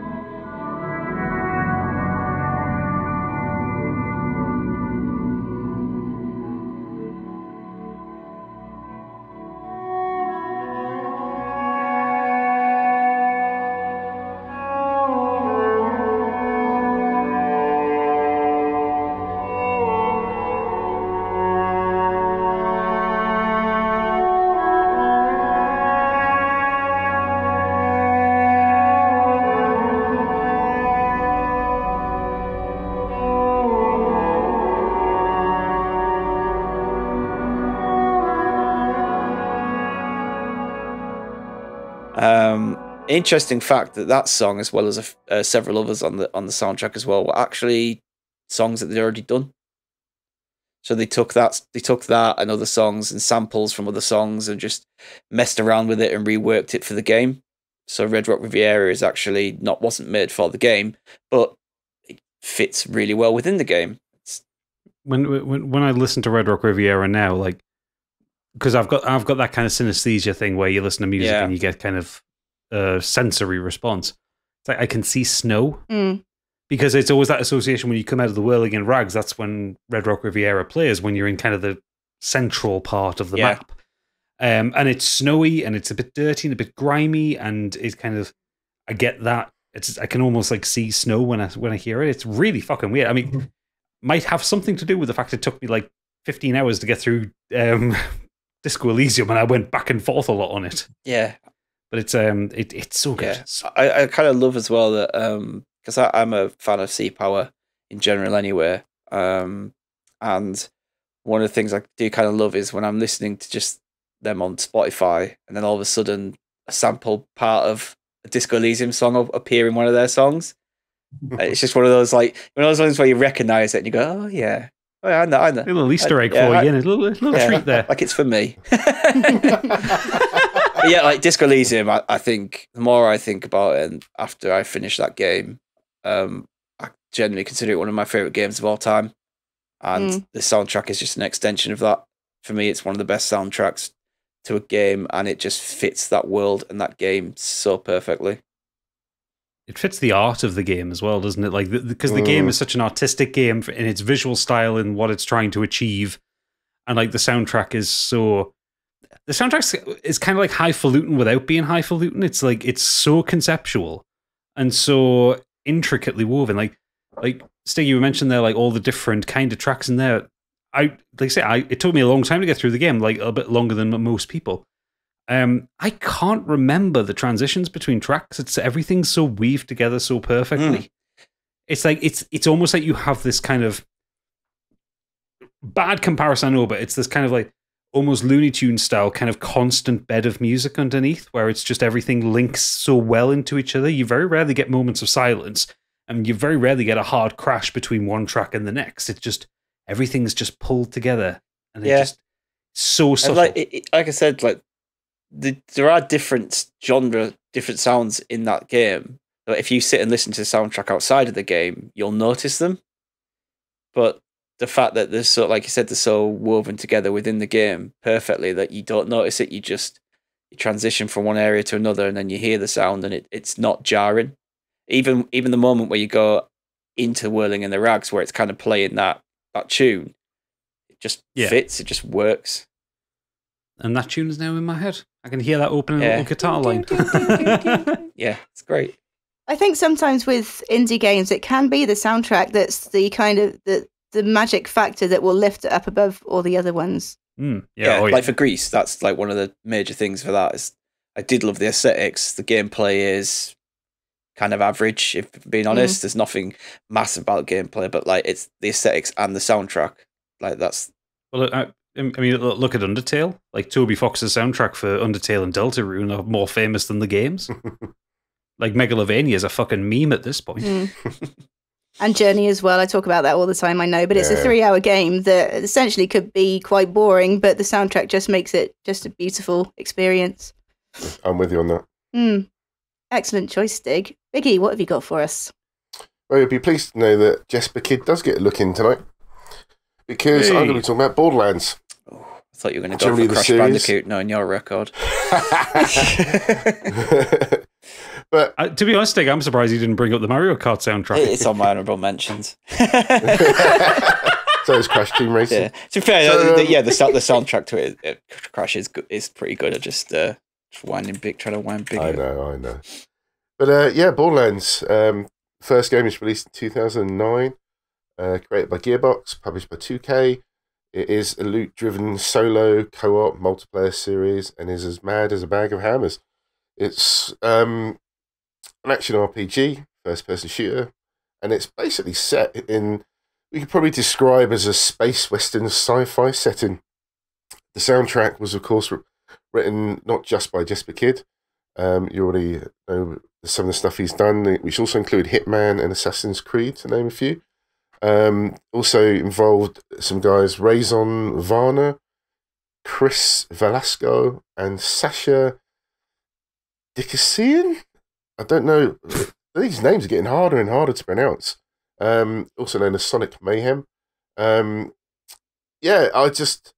something about the Borderlands soundtrack. Each game is slightly different, but they're all kind of linked into the worlds. So when you go and start off in Firestone, you have this real sort of Western feel. We've got that sort of typical, forgive the technical terms, I'm probably the layman of the group here, Ross, so you'll help me out if you need to, but there's like these guitar riffs that you probably hear in every Western movie or game sort of kick in, but they're also followed by sort of almost like industrial drums. It's like a real weird mixture, but it kind of works for the world. And the actual intro for Borderlands, and in fact all of their games, are licensed music as well. So the intro for Borderlands 1, for example, starts off with a skag crossing the road, gets taken out by a car driven by the bandits, and Ain't No Rest for the Wicked kicks in by Cage the Elephant. Yeah. It kind of already sets this madcap scene, but the intro is really cool. Then you start playing the game, and then you just get this wonderful music that just gently plays in the background, depending on which part of the world you're in, whether it's ice-based, whether it's in the desert, in the dusty realms of these towns.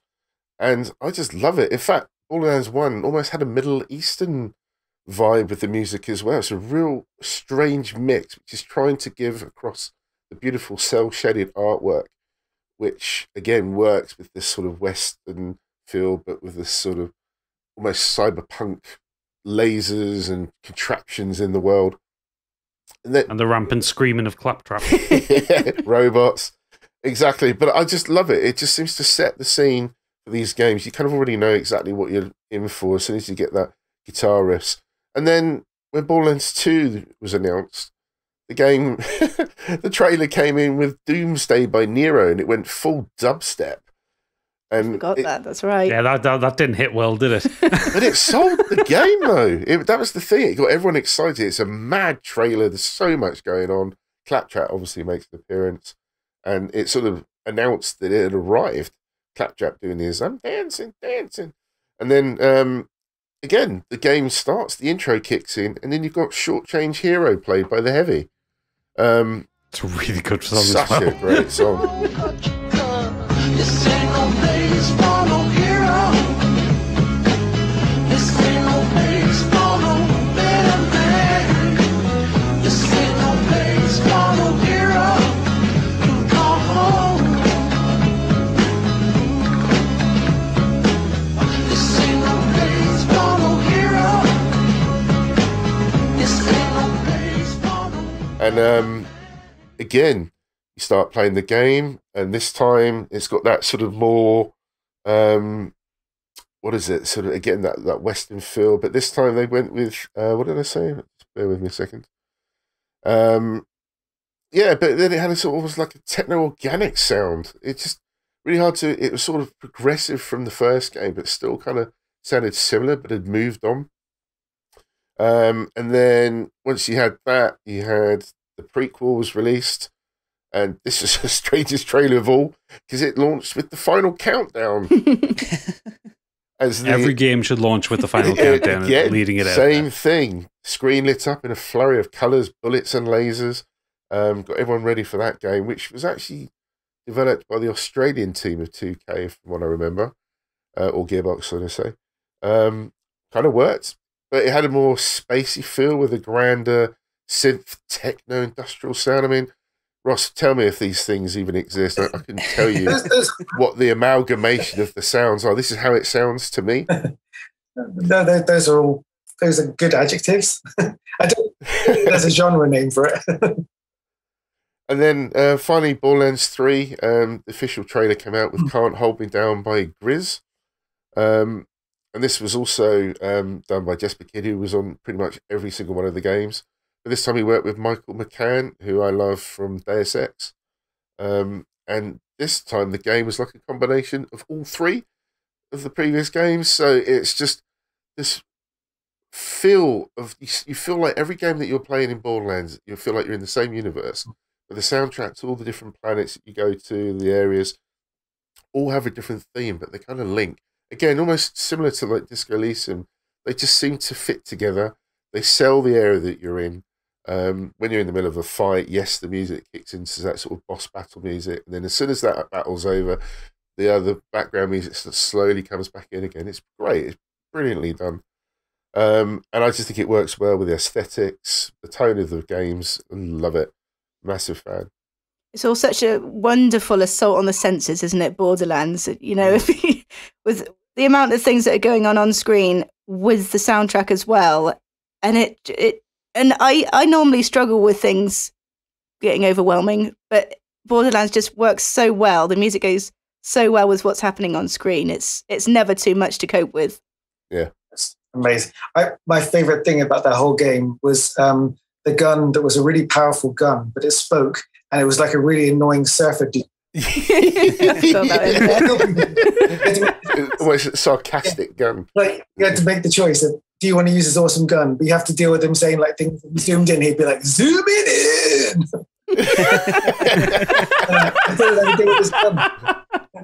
Yeah, I totally remember that. Yeah, and I'm a massive fan of the games. The third one I've talked about before on this pod wasn't the best out of the three, or four if you want to include the prequel. But yeah, I'm looking forward to this new kind of slightly D&D based. Oh, I can't wait! I'm really excited for that one. Any of that Tiny Tina's DLC from before, then yeah, we're in for a treat. But again, I'm looking forward to the music for that as well. It'd be interesting to see what the soundtrack's like.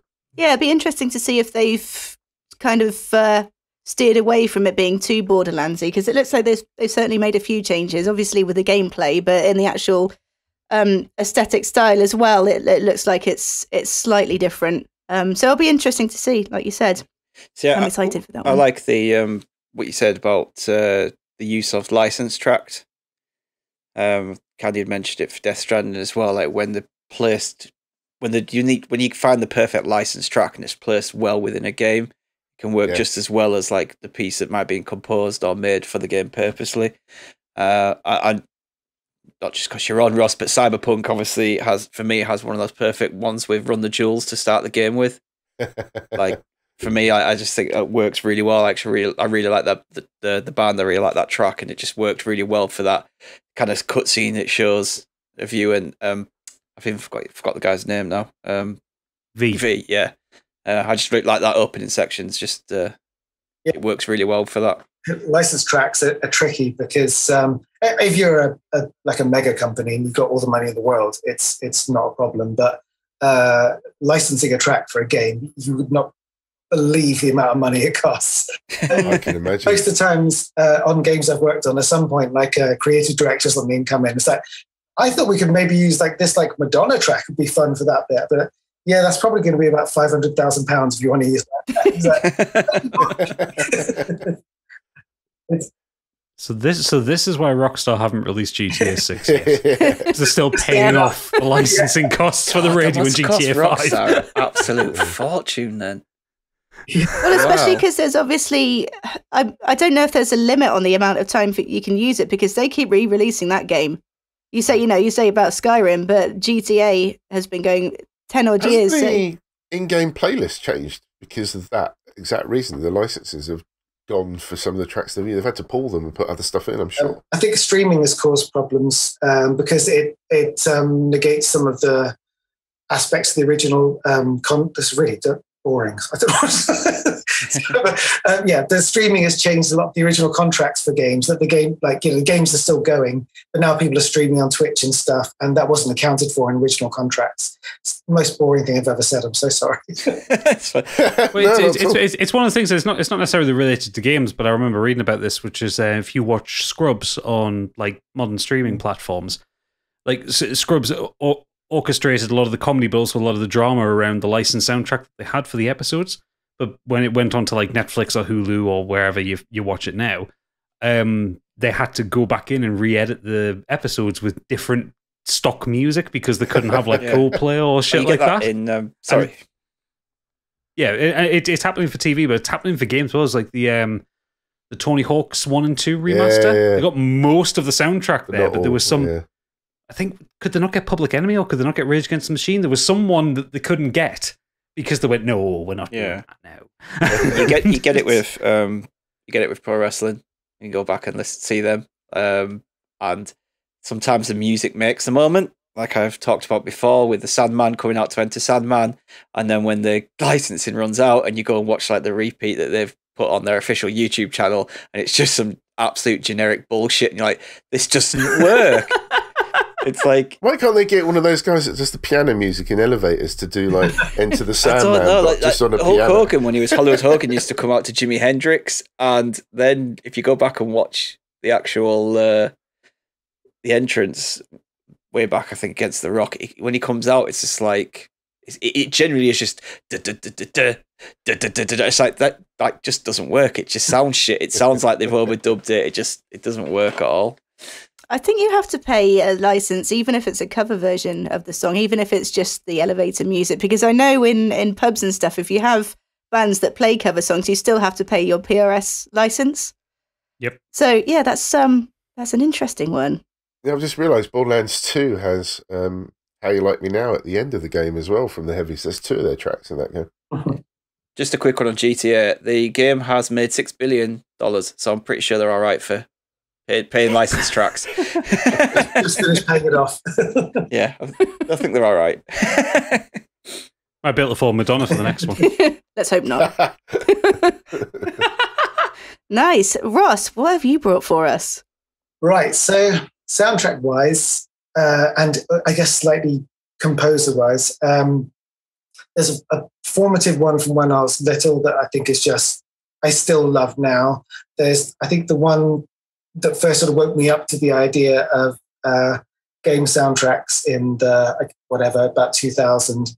And then my favorite one as a sound designer / composer now. So little boy one was on my Commodore was The Last Ninja, which was... Oh, mate, yes. Yes. Ben Dalglish was phenomenal composer. And you had the SID chip on the Commodore, which was fairly... Yes. It's just 4 tracks are available, and you had to do a lot of really clever stuff to get some juice out of it. I mean, I struggle to write anything meaningful now with the most amazing, wonderful tools in the world. So the fact that Ben Dalglish wrote songs for that game that even now, like, really pull on my heartstrings and stuff, like, it was such phenomenal music. It's beautiful. Do you think it's not recognised, that talent from those days? Like you say, having that small sound chip, but getting that sort of music that sets the atmosphere for games back then? Because you're absolutely right. There's so many great music from those days. I think it's kind of generally outside of like the sort of the niche world of like SID chip music fans. The early game music is kind of looked at fondly, but not with anyone really thinking about it as being in any way particularly evocative or pioneering. They're saying, oh, it was cute back then because it was so simple. But I mean, they did some amazing work with what they had. So, I mean, kudos to him. I got to meet, he passed away a few years ago. That's right, yeah. I got to meet him about 10 years ago at a Commodore music convention in Brighton, which was... Wicked. That definitely sounds like a Brighton thing. Yeah, I'm from down that way, excuse me. Yes, you sound like a Brighton thing as well. That's fair enough. But yeah, it was the loveliest, nerdiest night ever. It was wonderful. And I can imagine. I got to tell him I'm a game composer now, and it's mostly because of that Last Ninja music, which is nice to be able to say. Have you heard the remixes on the instant replay stuff? Is that the what's his name? The guy who did more of the Last Ninja 2 was doing like a Kickstarter. Is that? Yeah, they've taken the original, the music is still there, and then they've just tried to make it sound a bit more current, and there's different remixes. It just sounds really cool. It doesn't take anything away from the original, and you can still obviously have the originals, but it's just nice to hear it in a different way. I started doing like a cover version of my favorite song from it about 2 years ago, but it was just shit. It's like, what am I adding to this? I'm just making it worse. I'm going to stop. Sometimes you need to know when to not do something. So yeah, that really, I didn't realize at the time, but that was very influential for me. And I still think that's some beautiful music.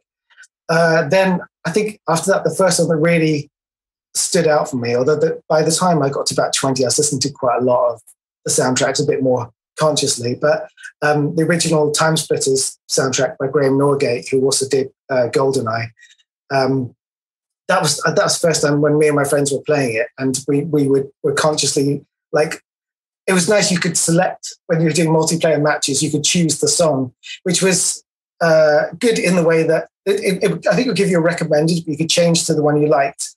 And that meant that you were kind of consciously picking your favorite song to play during the multiplayer matches, which so we got favorites and stuff like that. And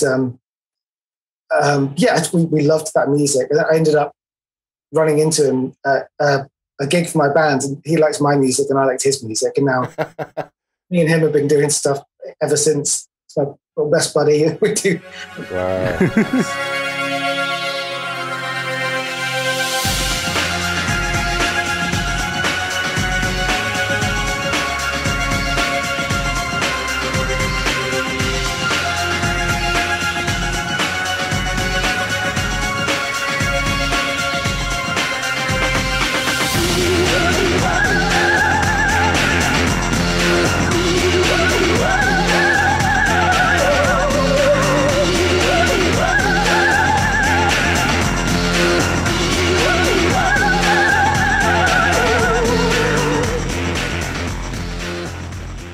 There was also an option for Outrun, wasn't it? Yeah. In the arcade, you could choose the Ocean Breeze, whichever track you wanted. Yeah, there's very niche though. You're right. I didn't realise that was in time. I got the tape that I got free with Outrun on my Commodore over there on that bookshelf. Because it came with the game tape and the tape with the music from the game, which phenomenal music. So good. It was. I started doing a cover of that as well, and that was also shit. I'm sure it wasn't. It's one of those things that when you try and like reinterpret something classically, I remember trying to. I got really into. I don't know if you've seen him on YouTube, Family Jewels. He does like metal covers of like video game music. I thought I'm going to give that a try, and I remember trying to. I started kind of like layering together like a cover of Green Hill Zone from Sonic 1 on my guitar. And I spent about 8 hours on it. I'm like, no, this is shit. This makes the original worse by existing. All the notes were in the right place. It just sounded like arse. Yeah, sometimes it just doesn't work. No. And then I guess the last one, which was just awesome anyway, but by that time I was already in the industry, like quite early, I guess. I can't remember the year. But the Red Dead 2's soundtrack, there was a lot about that I guess I understood a bit more about what was going on, but it also inspired me to do a lot of stuff. And it's just so awesome because the ambient music, it's a very good dynamic music system, but the ambient music, when you've been wandering around for a while, it gets very minimal. And it's like, of any game at that point and before. I think it was the one that was most like sympathetic with the ambient sound. So you would be, if you're wandering, just driving your horse, in the middle of nowhere, not really doing anything, it dropped to what I guess was their like most minimal state of the music, and they would go down to just little scrapes of guitars and slight jangles and like a little bit of like brass that carried on the wind, but it would like fall down to nothing, and then you'd get like the sound of the trees and the crickets and stuff like that. So it wasn't like it was a constant bed, and that was really important to me. So I don't think people were generally thinking that much before that about the interplay of the ambient sound and the music at that level. And it was just lovely that it was just sort of like, it just kind of carries on the wind while you're wandering around. It's so good. Do you find that knowing what goes on behind the scenes affects your enjoyment of a game sometimes? So, for example, you are just that much more conscious of how the sound has been designed, whereas if you were playing it with layman's ears, it wouldn't affect it. But there's just something just niggling that you think to yourself, I would have done it this way, or maybe they could have done that and it would have worked better. Yes, yeah, completely. It's ruined my enjoyment. Like films, I can still enjoy for what they are, but games, even if the game music is wonderful, I'll still get hit sometimes by really well done moments. But generally, I'm just thinking, this ambient music's been on loop for a while. It's like, this transition to action music is a bit obvious. It's like, I just, in my head, I'm just going, shut up. For God's sake. How does it feel when it's your own music then? Because I assume that you must have played games where you've been involved in. So then are you a bit like an actor who can't sort of see themselves on screen and you're playing the game, you're like, oh, this is that bit I did, I could have done that better, or are you actually able to move on from that? It's quite hard to listen. There's not been many times when I've finished the music and heard it in a game where I feel like that's perfect and exactly as I wanted, and yay. Like normally I'm like, I knew that bass line was a bit shit. I could have done that much better. Yeah. Or like, I could have spent one more night like redoing that synth line and it would have been so much cooler. It's just, I think it's a cliche, but it's hard to let the stuff go. Yeah. What's it like when you've done work and you've spent time doing music for a game that turns out not very good? Like the game is not very good, because like I was just looking on your website before and I just noticed that you were involved with Haze. Hey now, that legendary PS3 turkey. Hey now. I'm not saying your work was bad. It's difficult because like I don't work any less hard on a game. No, of course. And so, I try and do my best for all of them. And if the game comes out and gets an absolute beating, almost never will someone be like, that game was absolute horseshit, but the soundtrack was amazing. Like, like if you do amazing music on a mediocre game, no one will talk about it. If you do amazing music on an amazing game, then, like I was really happy with the music on Deathloop, and Deathloop did really well. So the two things finally came together. Like even with poor old Cyberpunk, it's taken such a beating over all the bugs and stuff like that. I'm not even really talking about my work on that, because my work is very peripheral on that. But like the composers on that, I think did a fucking phenomenal job. Like there's some really good music in Cyberpunk. And like Martin, the audio director, he had such a strong concept for all of it, and it wasn't a lazy concept either. He didn't just do some synthwave and industrial. Like he wanted it to be more like 90s and esoteric and stuff like that. And like you can see like that cyberpunk yellow, and you can hear that particular genre of music in your head, which is almost like their invention for that game. And yet, because the game was such a beating, people don't really talk about the soundtrack, which is a shame. There's a thing with the Cyberpunk soundtrack, and I don't know if this is just my years overanalyzing it or what have you, but it almost feels like there's about a good half of the soundtrack that feels like it's been written, it's been recorded, it's been mixed, and then it's been mastered through a tape deck, so you get that kind of that 80s vintage warble out of it, and I love it. I'm absolutely there for it. It might just be some filter you've put on in the mastering section. I don't care. It sounds amazing. And there was a few times I was playing, because I haven't finished the game. I got it on Xbox, and it got to the point where it's just like, okay, I'm sick of having to restart this now. Let's just leave it until they fix it, and I'll go back to it. There was a couple of times I remember just driving around Night City, and it was just listening to the ambient music or listening to whatever music came on the radio, and it was just like, and there's one of the radio stations, a metal station. It's fucking dirty, and I love it. There's so much good music in it. Often at work we put on the Cyberpunk soundtrack to listen to, but that was some of the best times I had in the game, was just riding around on my bike and listening to music. And I think it got a bit of a slightly unfair beating, and it did get absolutely panned in reviews, but I think it was more a case, we've talked about it before, of it over-promising and under-delivering, and if it had just come out of the blue, nobody would have complained. In fact, it would have been rated quite highly, I think. Yeah, it's a real shame. I think it's weird with reviews as well. You can't kind of like sort of retrospectively increase a score if they fix the problems, because they have fixed a lot of those problems. Yeah. I wonder if Cyberpunk would be one that would do that when the next gen patch comes out. Because all the reviews at the time were saying, like, don't play this on the Xbox One or the PS4. It works okay on the Series X and the PS5, and it's great on PC. But I wonder if when they actually finally do drop that patch, if people outlets will re-review it. Should do, really. Because I mean, I know people like Digital Foundry will get their greasy mitts all over it. I wonder if they would actually re-review it. Maybe it's finished. Release it as the Ultimate Edition, so technically it's a different game. They would have to, I think. Oh, that means we'd have to pay. For it. But that's what but that's what they do, like The Witcher 3, isn't it? You do have The Witcher 3, and then there's The Witcher 3, like the Ultimate Edition, something which are technically reviewed separately. So true. Not to mention, oh shit! I should have talked about The Witcher 3 soundtrack, because that's a fucking banging soundtrack. It is. Yeah. My biggest regret with Cyberpunk is because I had to write 130 little mini songs in. Everyone had to sound like a different composer, which was very, very hard. And it was a lot of fun, and then sort of getting increasingly stressful and difficult as time went on. And the last one I did out of 130 was for this TV ident thing, for this TV channel in the game where they play just adverts. Called Only Ads or something like that in the game. And I wrote it was the last one I did, and I was so burnt out and tired and emotional. And I wrote it at about 3:00 in the morning, and I was like, I don't know what I'm doing. I don't know who I am anymore.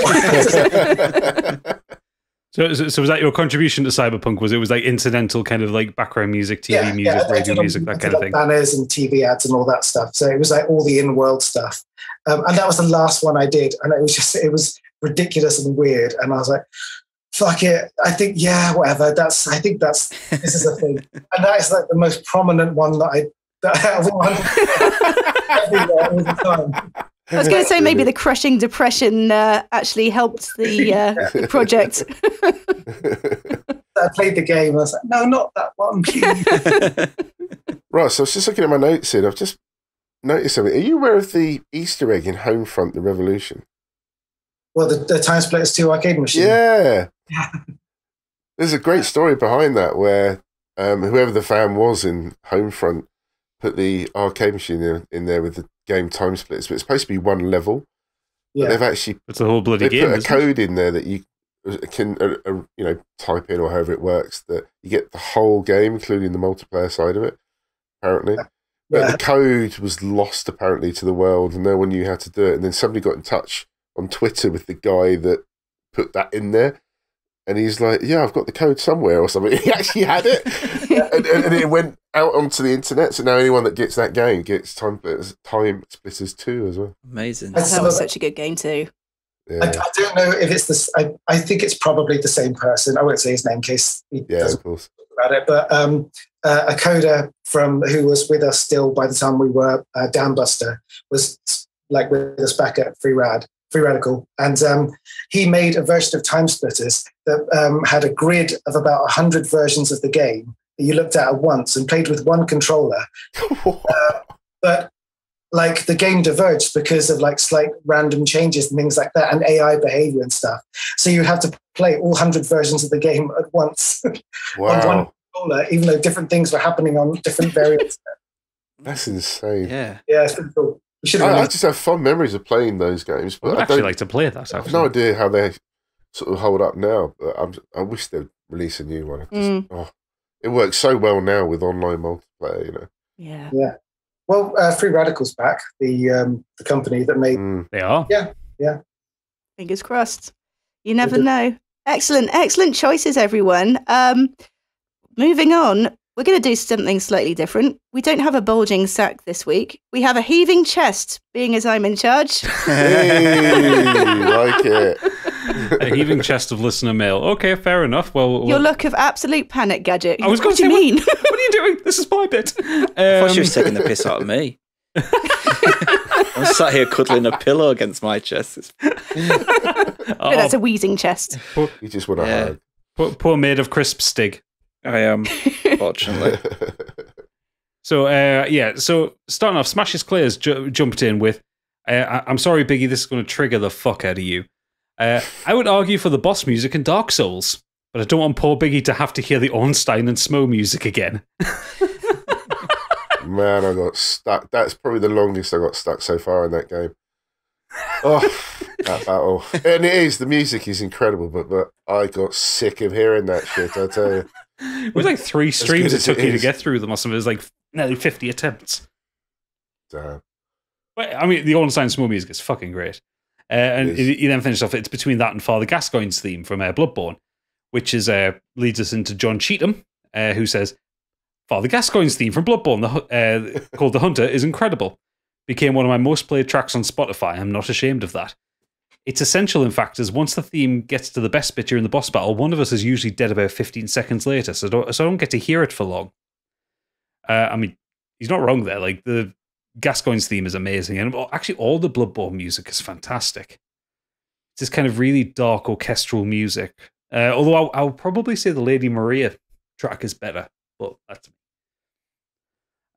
He also goes on to say, everything Darren Korb does is immense, but the music for Hades really takes an already immaculate game into the stratosphere. When you're trading barbs with Theseus and his Minotaur buddy, all those metal riffs kick in and the boss fight begins. What a moment. I mean, Darren Korb is just transcendent. Super Natty Cat has said, oh God, I'm going to have to sing this one. Because she's talking about the music from Final Fantasy. I think she's talking about Final Fantasy 15 here, because she's just put within musical notes, I want to ride my chocobo all day. which I think Prospero, is that his name? In Final Fantasy 15? So he sings that when you're on a chocobo at one point. And obviously that's the chocobo theme that's been in every Final Fantasy going on, but it's the first time someone's put lyrics to it. And I remember hearing that the first time playing it, I was just like, I hate you. You little blonde fuck. I hate you so much. Prompto, that's it. Prompto, yeah. So yeah, it's just saying, or for that matter, any battle boss music from Final Fantasy X and upwards, especially the Sephiroth soundtrack, which I assume she means from the remake. But a Chocobo race has a banging little number, and even the Battle 1 music that goes da da da da da da da. Classic. I was very close to choosing Final Fantasy X as my choice tonight because I can there's still the opening title music that I can't listen to without crying because it's just, the memories associated with it and the game is just, I absolutely love it. 10's one of my favourites, funnily enough. But then the music in 7 as well, and that's just incredible with what you could do with it, essentially a MIDI file. Yeah, I'm sure I mentioned it before, but my mate, Last Ginger, he got married to in a church and came out to that little da, da, da, da, da, da, as they came out. That's amazing.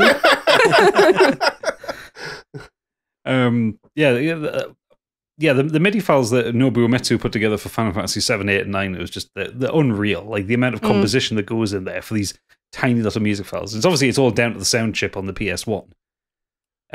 Which could do a lot more than what the N64 could do at the time. And the other thing that's really important for people to think about as well is that when you are playing those type of games, those battles are so often that music has got to be listenable enough that you can put up with it because it's that loop, isn't it? Mm-hmm. It's especially if you're in areas where you're constantly hitting random battles. It's just kind of, yep, here we go. But you've got to, be able to put up with that music. Even the battles themselves can last like 45 minutes. Yeah. Well, the last Sephiroth one took you 25 years, Biggie. Thanks for bringing that up. Yeah, always. Leroy Francisco said he agrees with me with Doom 2016 had such a good soundtrack. Listed loads on Spotify, and it's not even really a genre I listen to. But he also goes on to say, I have to mention Hotline Miami, Yes. Yes. And Celeste, which I'd forgotten about because Celeste has such a good soundtrack. Yes, it's two really good soundtracks that I also listen to a lot. And you never really think about Celeste for soundtrack things, but when you think about it, like the music is really good in it. Especially for me, like the one that always sticks out is the hotel theme, like the music that plays when you're going through the third chapter, and then you get the chase music at the end when the hotelier becomes an evil ghost thing and starts chasing you, and it's awful. Yeah, it is. I have PTSD from Celeste. It took a lot out of me. Pete Beckett has said 2 of my favourites for different reasons. Streets of Rage 2. A glorious slice of 90s techno and dance and still slaps today. And second, and I can't believe I didn't think of this one either, Mario Galaxy. Yeah, it's in my honourable mentions Galaxy. Yeah, one of Nintendo's first attempts at a full orchestra, and it still blows my mind how good it is. I love it. Like I say, I'm still playing through the game, to be honest. I just jump on and off it every now and again. But the music is one of the things that I absolutely love every time I jump onto that game. So it is because it's not as good as Crash Bandicoot the platformers. Oh no. Don't be silly. Even you can't pretend that Crash is better than Mario Galaxy. Jesus. Just out of curiosity, Ross, have you ever worked with a full orchestra? Because that's kind of like an aspiration of mine at some point to have control of a full orchestra. Go, he has 96 people. You're doing what I say. Yes, Oh, I am now. I am actually. I have been for the last 2 weeks for the first time. I'm arranging files for them and stuff. It's terrifying. Wow. Are you able to say what for? Is it going to be all you can't say anything? I can't, unfortunately. That's fine. But yeah, it's lovely. It's the first time. But it's Halo 3. Not Halo 3. It's Half-Life 3, isn't it? Yeah. Yeah, whatever. Sure. I went and assisted for a recording for Star Citizen that I worked on a few years ago.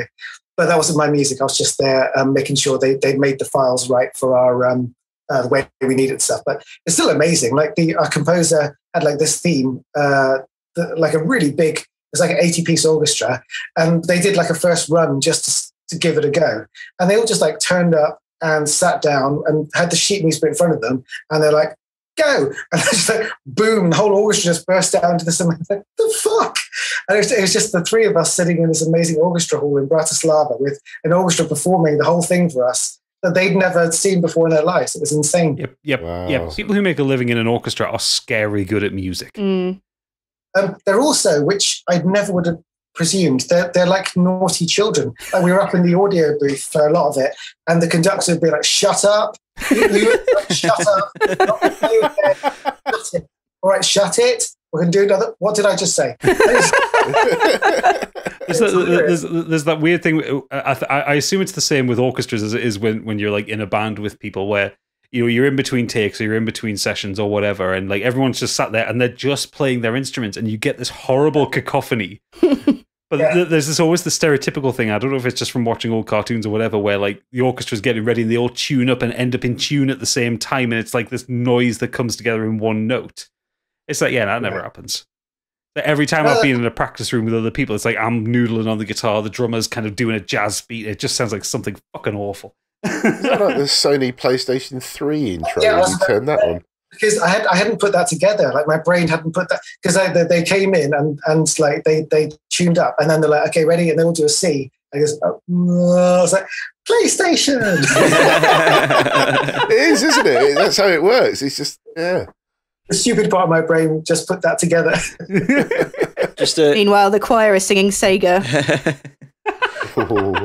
Just a quick one, Ross, since you mentioned Star Citizen, and this is nothing to do with music, but I see that you met Mark Hamill. What was that like? Because I love Mark Hamill. And oh my god, it was just too much. Yeah. Frankly, I'm not going to lie. I did a little cry in my throat when he first. I think I would too as well. I think it'd probably put him up there as one of my heroes. Like, I think he's amazing. I thought I was going to be cool, and because I was just standing in for someone jockeying levels on the actors while they were recording for the motion capture stuff. So I was there was like 17 of us around the periphery, and I was like one of the lowest. I had no involvement with them, but I was still there just turning knobs up and down and stuff. But the second he walked out, I thought, It's Luke Skywalker! Yeah. Humming Binary Sunset to myself. Let's say the rest of the crew had been there for a while, and they said, like, on his first day, nobody was really talking to him or taking things to sign or anything like that. And after the first day, he said to the director, "It's like, what's wrong with your staff? Like, normally when I go places, people like it if I could talk to them, sign things, take pictures." And they're like, "Are you all right with that?" I said, "Yeah, why not?" So like next day, everyone's coming in like wheelbarrows. So I took down. I have it over. Hold on. No, I could hold on. Yeah, next square. I'm gonna get it. Ooh. I have an ATAT from when I'm a kid that Mark Hamill signed for me. Fucking hell. Amazing. Look at That's that. amazing. It's Um, not just a picture, it's a fucking AT-AT. I took the side panel down with me, and they said, if you want him to sign anything, be cool, pick your moment, don't interrupt production. So like day 3, it'd been quite busy. Day 3, and he's like, we're taking a lunch break. He's like, I'm just going to sit down and sign a few things for fans. I was like, oh, this is it. This is my moment. So I took it over for him, and I was like, "Can I have a picture?" And he was really lovely. And he's like, "What am I signing here?" Like, it's the side panel from an AT-AT. And he said, "Well, there is a thing. Do you think it's AT-AT or AT-AT?" I said, "I've always said AT-AT. I think it scans better." I've always And said he that. Yeah. Yeah. I have He said, as well, "Well, yeah. exactly. That's what I think." And I was like, "Oh my God, me, and then I ruined it by saying, but you should know best. You took one down in a snow speeder." Ooh. Silence. And he's like, "Ugh." I just handed it back to me. Oh, you flew too close to the sun there, Ross. You flew too close. The wings I melted. was just picturing you there with all your fingers going. Oh, can you sign this one? I was so close to being cool with him, and I just, I So overshot close. it. By Yeah. Oh, Awesome. bless you. That's amazing, though. Do you know if Star Citizen's ever coming out? Oh, poor old Star Citizen. It's a difficult one because it's like 2 games in one. They have like a narrative, like cinematic story game called Squadron 42. Yeah. And they have what they call the Persistent Universe, which is like their open universe game. And in fairness to them, the open universe game is already like stuff in that is far beyond the tech and the ambitions of anything else ever. Like, if you play it, the stuff you can do in that is already phenomenal. Like, it gets a lot of bad press because of like the money associated with it and stuff. You can already fly down to a planet from space and land and walk around, like getting someone else's ship and fly off to another planet and with no loading or anything. It's really cool. But I think they're kind of hamstrung by their own ambitions on it. But I think they find it very hard to put a stopping point on anything because they want it to be the biggest thing ever. And Yeah, I always get the impression they don't have a definition of done. It's just like the game director's like, no, more, give me more. yeah, I think it's like Chris Roberts, the director. He's like a really, like, I've got a lot of time for him. He's a pioneering guy and he's a nice chap, but don't think he can really, he just can't put an end to it. Just wants, if something finishes, he's like, let's make it twice as awesome. The universe is ever expanding, and so is Star Citizen. Yeah. Seems so. Moving on with the mail, Cow Goes Moo has said 2 games that immediately spring to mind with banging soundtracks are Disco Elysium, Yes. correct, and Paradise Killer. That's another one. Oh, so Paradise Killer was it's kind of this weird, trippy sci-fi detective-y game that came out on PC and Switch last year. And it has the most amazing kind of, I think you would call it like kind of Tokyo synthwave soundtrack. It's a little bit disco, it's a little bit synthwave, a little bit vaporwave. It's phenomenal. And it's one of these ones where you start off, when you start playing the game, you only actually have the one track unlocked and you have to like find records throughout the world. You find them pretty quickly, but there's like a full album's worth of songs on there. Who was the composer? Was it Epoch or something like that was the composer for it? But it's absolutely banging. It's really, really good. Check it out. Yeah. Yeah, I was just going to say, I mean, you're obviously a busy man. How on earth can you keep up with everything that's happening in the game world with all the different companies, composers? You must be sort of overwhelmed trying to keep tracking influences that are out there. You just have to go by word of mouth sometimes, I guess, don't you? Yeah, it's difficult. I mean, I don't get to spend the amount of time actually playing games. No. So, but I mean, I have like my professional friends in different companies, and we have different groups where we chat about music. But yeah, it's really difficult. There's so many, especially like the smaller, more like fringe games and stuff. So it's very hard to keep up with all the amazing stuff coming out. And there's so much phenomenal stuff. Just something that's popped into my head. Just thought, when in films you have two films that come out at the same time that have this similar theme, like Armageddon and Deep Impact. Deep Impact. Does that often happen in music design, where you've come up with this brilliant, score or something, and then you just hear that somebody's done something very similar, not obviously identical, but just like you think you've just come up with the best thing ever, and somebody else has done something really similar? Like, how the fuck did you come up with that at the same time? Yeah, yeah, it happens. I've had times when I've changed things when, like, I've been working towards an idea, and then a big game comes out, and they've kind of done what I was in the process of doing. Like, no, a little bit of release there. I did, just off my own back, I did a version of the Tetris theme tune that was like half like orchestral, half homage to the original. I really should have listened to the new Tetris game before I bought it. Exactly the same thing. Just it is good though, isn't it? Yeah, and their version was so much better. So, moving on, Ray has said, after a harrowing journey through the decayed land of Lordran, the chosen undead finally stands in front of the kiln of the first flame. Inside, Gwyn, the Lord of Sunlight, the last great lord, creator of the Age of Fire, and the conclusion of his long quest is waiting inside. On the way, the insignificant undead have conquered demons, dragons, as well as the demigod-like knights of the kingdom. In every battle, the undead can hear epic music ring in his ear, magnificent orchestra symphony injecting courage and ambition to the warrior who challenges the insurmountable over and over again. However, the music inside the kiln is nothing epic but a simple piano solo. It's quiet, gentle, but the pressing beats convey an unmistakable sense of melancholy and mourning while weapons clashing in the arena. Facing the undead is a crown-wearing husk. His soul has been burnt away with only a hollow remaining. He's no longer the god of thunder who slayed dragons or a ruthless ruler who is willing to plot and exploit to ensure the survival of his reign. He is Gwyn, Lord of Cinder. Cycles will still go on in this world devoid of hope after the battle, but this melody piece provides the undead a moment of serene like the warmth of a bonfire in the dark, and it will pull at the heartstring of gamers for years to come. I mean, he's not wrong. Gwyn's theme is very different to the rest of the soundtrack in Dark Souls. It's quiet and paced and beautiful and just not the bombastic mess that is the Ornstein Smo music. Our poorly host Oodles has said, I do sincerely apologise for being ill and missing the show and forfeiting my chance to meet Ross. However, I'm sure you will all treat him with our world-renowned hospitality and warmth. No, of course not. We're being absolutely mean to him. Can't you see the poor lad's in tears? As to answer this week's topic, it's well known I'm certainly no expert in gaming soundtracks, and my knowing stems more from the 16-bit SNES era and mainly the great work of Nobu Uematsu of Final Fantasy fame. My favourite tracks being Prelude, main theme, and its seminal aria de mezzo karate, from so glad you're reading the mailbag this week. From the famous opera scene of Final Fantasy VI. It's amazing how Uematsu managed to squeeze every drop of heart into that bit-tune magnum opus for which, for my money, has never been bested. I'm going to go back in my coffin now, continue to fade away with dignity. Yes, poor lad is dying right now. Yeah, get well soon.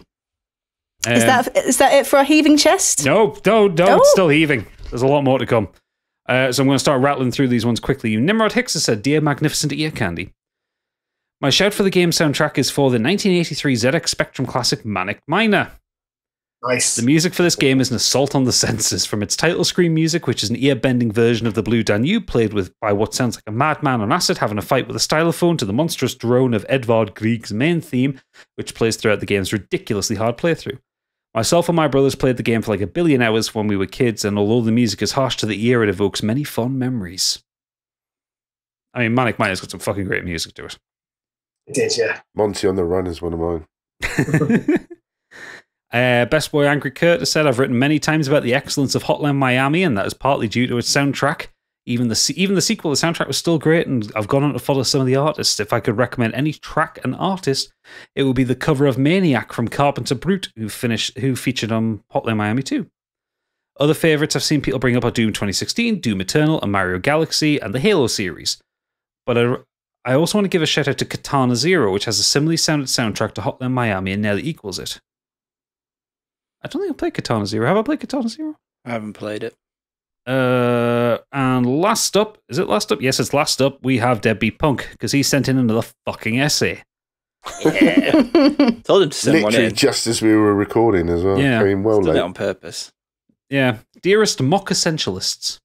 He's being mean again. After being peer pressured to write in by that gentleman scholar and fellow modern escapism Discordian Kergos Moo, also by that fragile turd held together with cobwebs and monkey jism Stig, I thought I'd better get to type. Fucking hell, Punk, man. One of those things is not true. Yeah. It's not Music forever encapsulates a moment in your life. Seems like albums timestamp childhood and teenage years better than photographs from memory. This works with adverts just as well as with bands. Whistling Quality Street's Magic Moments melody by Perry Como in a busy shop is a great way to wreck multiple heads and days at once. It's the repetitive nature of the same song on a loop. Before streaming services, we had a small collection of tapes or CDs that would be repeated non-stop. Another form of looping music was, of course, video games. Super Mario All-Stars is the first game or collection of games I can recall getting stuck in my head. Mario's athletic theme by the legendary Koji Kondo. I can hear the first few notes and I'm transported back to my SNES days. Trying to squeeze in 10 minutes before the bus to school was set to arrive, much to Mama Punk's chagrin. The memory restraints mean these songs could only play for so long, so only so many channels open to them. Meant you had to be creative with limited resources, which ended up with some of the catchiest earworms known to nerd. He's very much right here. Capcom needs a mention here too. I became a massive fan of Mega Man after playing 7 and the X games. Many a great tune found among them. But when I was told by the rental shop teenager that they were, and I quote, pure shite compared to the older titles, I got my hands on an NES to sample the originals, and when you begin the vinegar strokes of the second game, you land at Dr. Wily's castle. The theme that plays during this segment is possibly one of my favourite bits of video game music. They remixed this track when Mega Man appeared on Super Smash Bros., which made his reveal trouser-shittingly brilliant. Capcom also gets more points for Phoenix Wright, Street Fighter, Breath of Fire, Devil May Cry. Nearly all of their properties have cracking tunes. And I hope Tetris Effect has been brought up before now. Technically it was, Ross brought it up. Great music and games combined with the visuals and player's control become a cocktail of dopamine-leaking pleasure. And now back to Mystical Ninja. Or not. Short on time. Fuck you. Stig especially. Love you too, buddy. Yeah, solid options there from the listeners. There's a lot of good video game music there. That was a excellent heaving chest there. And Ross, I've got one question for you before we let you go. If you could work on one franchise, be that gaming, movie, anything, what would it be? I'd really like to do music for Mortal Kombat, because Mortal Kombat is awesome. If they did another Manhunt game, yeah, because that had a great score. I'd love to do like sort of video nasty retro 80s warbly Manhunt score. I think those two primarily. Like maybe Doom as well. I was going to mention Doom. I hear they're the hiring. String out. My guitar hasn't got enough strings. That's the problem. Well, it's an excuse to go guitar shopping. Yeah, exactly. Does anyone else have any questions for Ross before we let him go? No, most of the questions I had, I've kind of. I think it's been brilliant. I don't think of anything else. Answered and asked throughout. Well, before we move on to the socials, then, Ross, why don't you plug yourself? Give us your website, your YouTube channel. Let us know. What's the best way to get me? Well, my website's probably a nice, straightforward way of finding all my stuff. It's just www.rosstregenza.com. And if you check me out on Spotify, pretty much everything I've done that's been released from games and things, and a few bits of extra music I've done are all on Spotify. That's probably the best place to go. Just put my name into Facebook. You'll find me chatting on there, and Twitter as well. But just go to my website. You'll get all the links and gubbins from there. It's the easiest way to find everything else. And if you look in the show note for this episode, I'll have links to Ross's shit in there. Cool. Fine. You can find them that way. Excellent. Socials then, as always, you can visit our website at modernescapism.co.uk. On there you can find a link to all of our socials, contact details, and our merch store. If you have any comments or feedback, or if you'd like to contribute to our heaving sack, you can fill out a form on our website, tweet us, or email us on modernescapismpod@gmail.com. We also have a Discord server if you'd like to join our community of listeners for a chat about the podcast and many other aspects of pop culture and escapism. We really do have an amazing community of listeners, and there's a heavy focus on mental health on there as well. So if you need a bit of support from like-minded people, we are here to listen to you. If you enjoy Twitch and want to keep us company whilst fumbling our way through games, you can find us on twitch.tv/modernescapism. We all have regular streams, and the best way to keep up with them is to either follow our Twitch channel so you know when we're going live, or keep an eye on Twitter. We've already told you about our Patreon, so if you're feeling generous and want to give us a bit of extra support so we can continue to bring you new content, please consider subscribing on patreon.com/modernescapism. We really do appreciate any contributions. And if you want to support us in a non-financial way, leaving us a 5-star review wherever you can really does make a difference to us too. Next week, we have another very, very special show for you. We will be coming to you from an undisclosed location in our very own podcastle. And we'll be bringing you a very special in-person podcast. And this is going to be the first time all of us have been in the same room together. So I imagine there'll be some shenanigans going on. Needs to be a big room too. Oh, that's yeah. Well, there better be, actually. We haven't checked, have I we? mean, I'll take up about half of it, so, you know. And I'll take the other half, so they'll be outside. We'll get very cozy. It'll be fine. And there's a hot tub, so we might even do a hot tub stream, or Biggie certainly will. Yes, let's break Twitch while we're at it. Why don't we? We'll go up against Amaranth. It'll be fine. And our subject next week, our favourite movies are going to go head-to-head in a live Battle Royale showdown, and we'll be announcing our picks shortly in the Patreon section. We will also be recording a Patreon special whilst we're at the podcastle, plus a couple of episodes of Scorched Sheep, and assuming we don't all kill each other before we get a chance, of course. And I just want to take the opportunity to thank you, Ross, for joining us. It's been a real pleasure, and you've been an excellent guest. Thanks very much. Thank you It's been so great. much.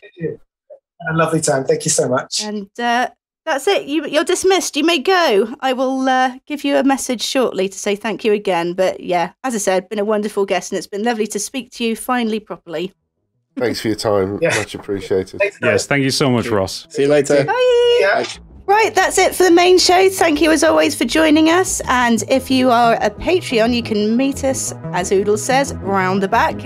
And we shall meet you there. Thanks everyone for joining us. And we shall see you next week.